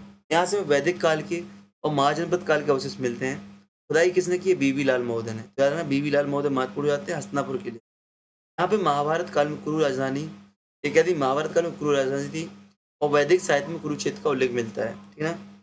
पुरातत्व परतों की बात करें तो यहाँ पे बहुत सारी परतें मिलती हैं, 3 परत यहाँ पे मिलती हैं। जो पहली परत आपकी होती है प्रारंभिक वैदिक काल की होती है, प्रारंभिक वैदिक काल की होती है, जहाँ पे भूरे बर्तन मिलते हैं, प्रिंटेड ग्रे वेयर मिलते हैं, पीजीडब्ल्यू मिलते हैं, पॉलिश भूरे रंग के ज्यामिति डिजाइन वाले बर्तन मिलते हैं, पशु हड्डियाँ मिलती हैं, लकड़ी के हल्के निशान मिलते हैं, ठीक है ना। परत दूसरी यहाँ पे जो परत मिलती है, लोहे उपकरण मिलते हैं, बाण चाकू अग्निवेदियाँ मिलती हैं। पीडब्ल्यूडी का निरंतर उपयोग जो कि उत्तर वैदिक काल से संबंधित है। अनाज भंडार मिट्टी घर मिलते हैं। लोह प्रौद्योगिकी की शुरुआत होती है, कृषि की शुरुआत होती है। लेकिन आपको याद होगा उत्खनन हम लोग कई प्रकार से पढ़ा था, उसमें उत्खनन था ऊर्ध्वाधर। ऊर्ध्वाधर उत्खनन से हमें क्या मिलता है? परत उत्खनन से क्या मिलता है? समय काल की जानकारी मिलती है। तो प्रथम परत से क्या मिल रहा है? वैदिक काल। द्वितीय परत से उत्तर वैदिक काल। और तृतीय परत से आपको मिलता है महाजनपद काल, जहाँ से उत्तरी काले चमकीले मृदवान मिलते हैं, ठीक है ना। चमकदार काले बर्तन और शहरों का संकेत मिलता है। किलेबंदी के अवशेष, सिक्के मिलते हैं, प्रारंभिक सिक्के मिलते हैं, ठीक है ना। ये शहरीकरण मिलता है, द्वितीय शहरीकरण मिलता है, ठीक है ना। चलो ठीक है, आगे बढ़ते हैं, कौशाम्बी की बात करते हैं।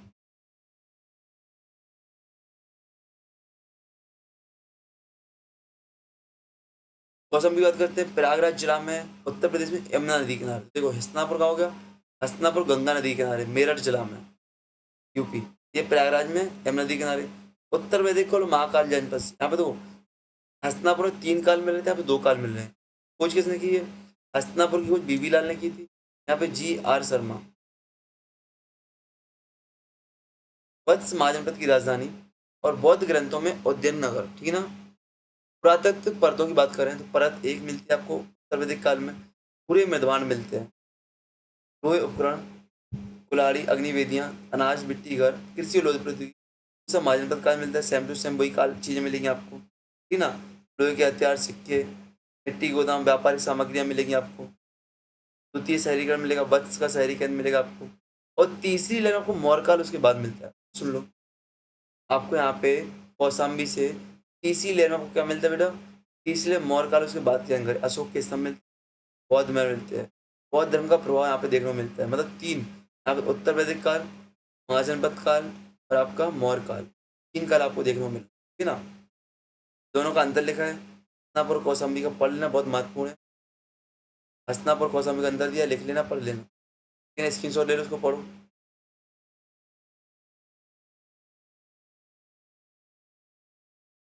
अब लास्ट टॉपिक आपका यहाँ पे बच्चा है, ये आपका हो गया महाजनपद काल में बौद्ध धर्म का प्रभाव। महाजनपद काल में बौद्ध धर्म का प्रभाव बचा है। और आपका वैदिक काल में सूक्त से लेकर अब ये स्थापत्य की बात है यहाँ पे बची। इनको आप लोग पढ़ना, इस टॉपिक को आप लोग पढ़ना, आपको समझ में आएगा। इन टॉपिक को आपको पढ़ना है, मैं इसको धीमे धीमे स्क्रॉल करता हूँ, तो लास्ट में बच्चा है, इसको आपको पढ़ना है, आपको समझ में आ जाएगा। कोई विशेष चीज़ नहीं लिखी है। और इसी के साथ आपकी यूनिट 1 समाप्त होती है। इसी के साथ आपकी यूनिट 1 समाप्त होती है। अब हम लोग मिलेंगे यूनिट 2 के लिए, हम लोग मिलेंगे आप यूनिट के लिए। तो धीमे धीमे स्क्रॉल कर रहा हूँ मैं, आप इसको पढ़ना धीमे धीमे, ठीक है ना।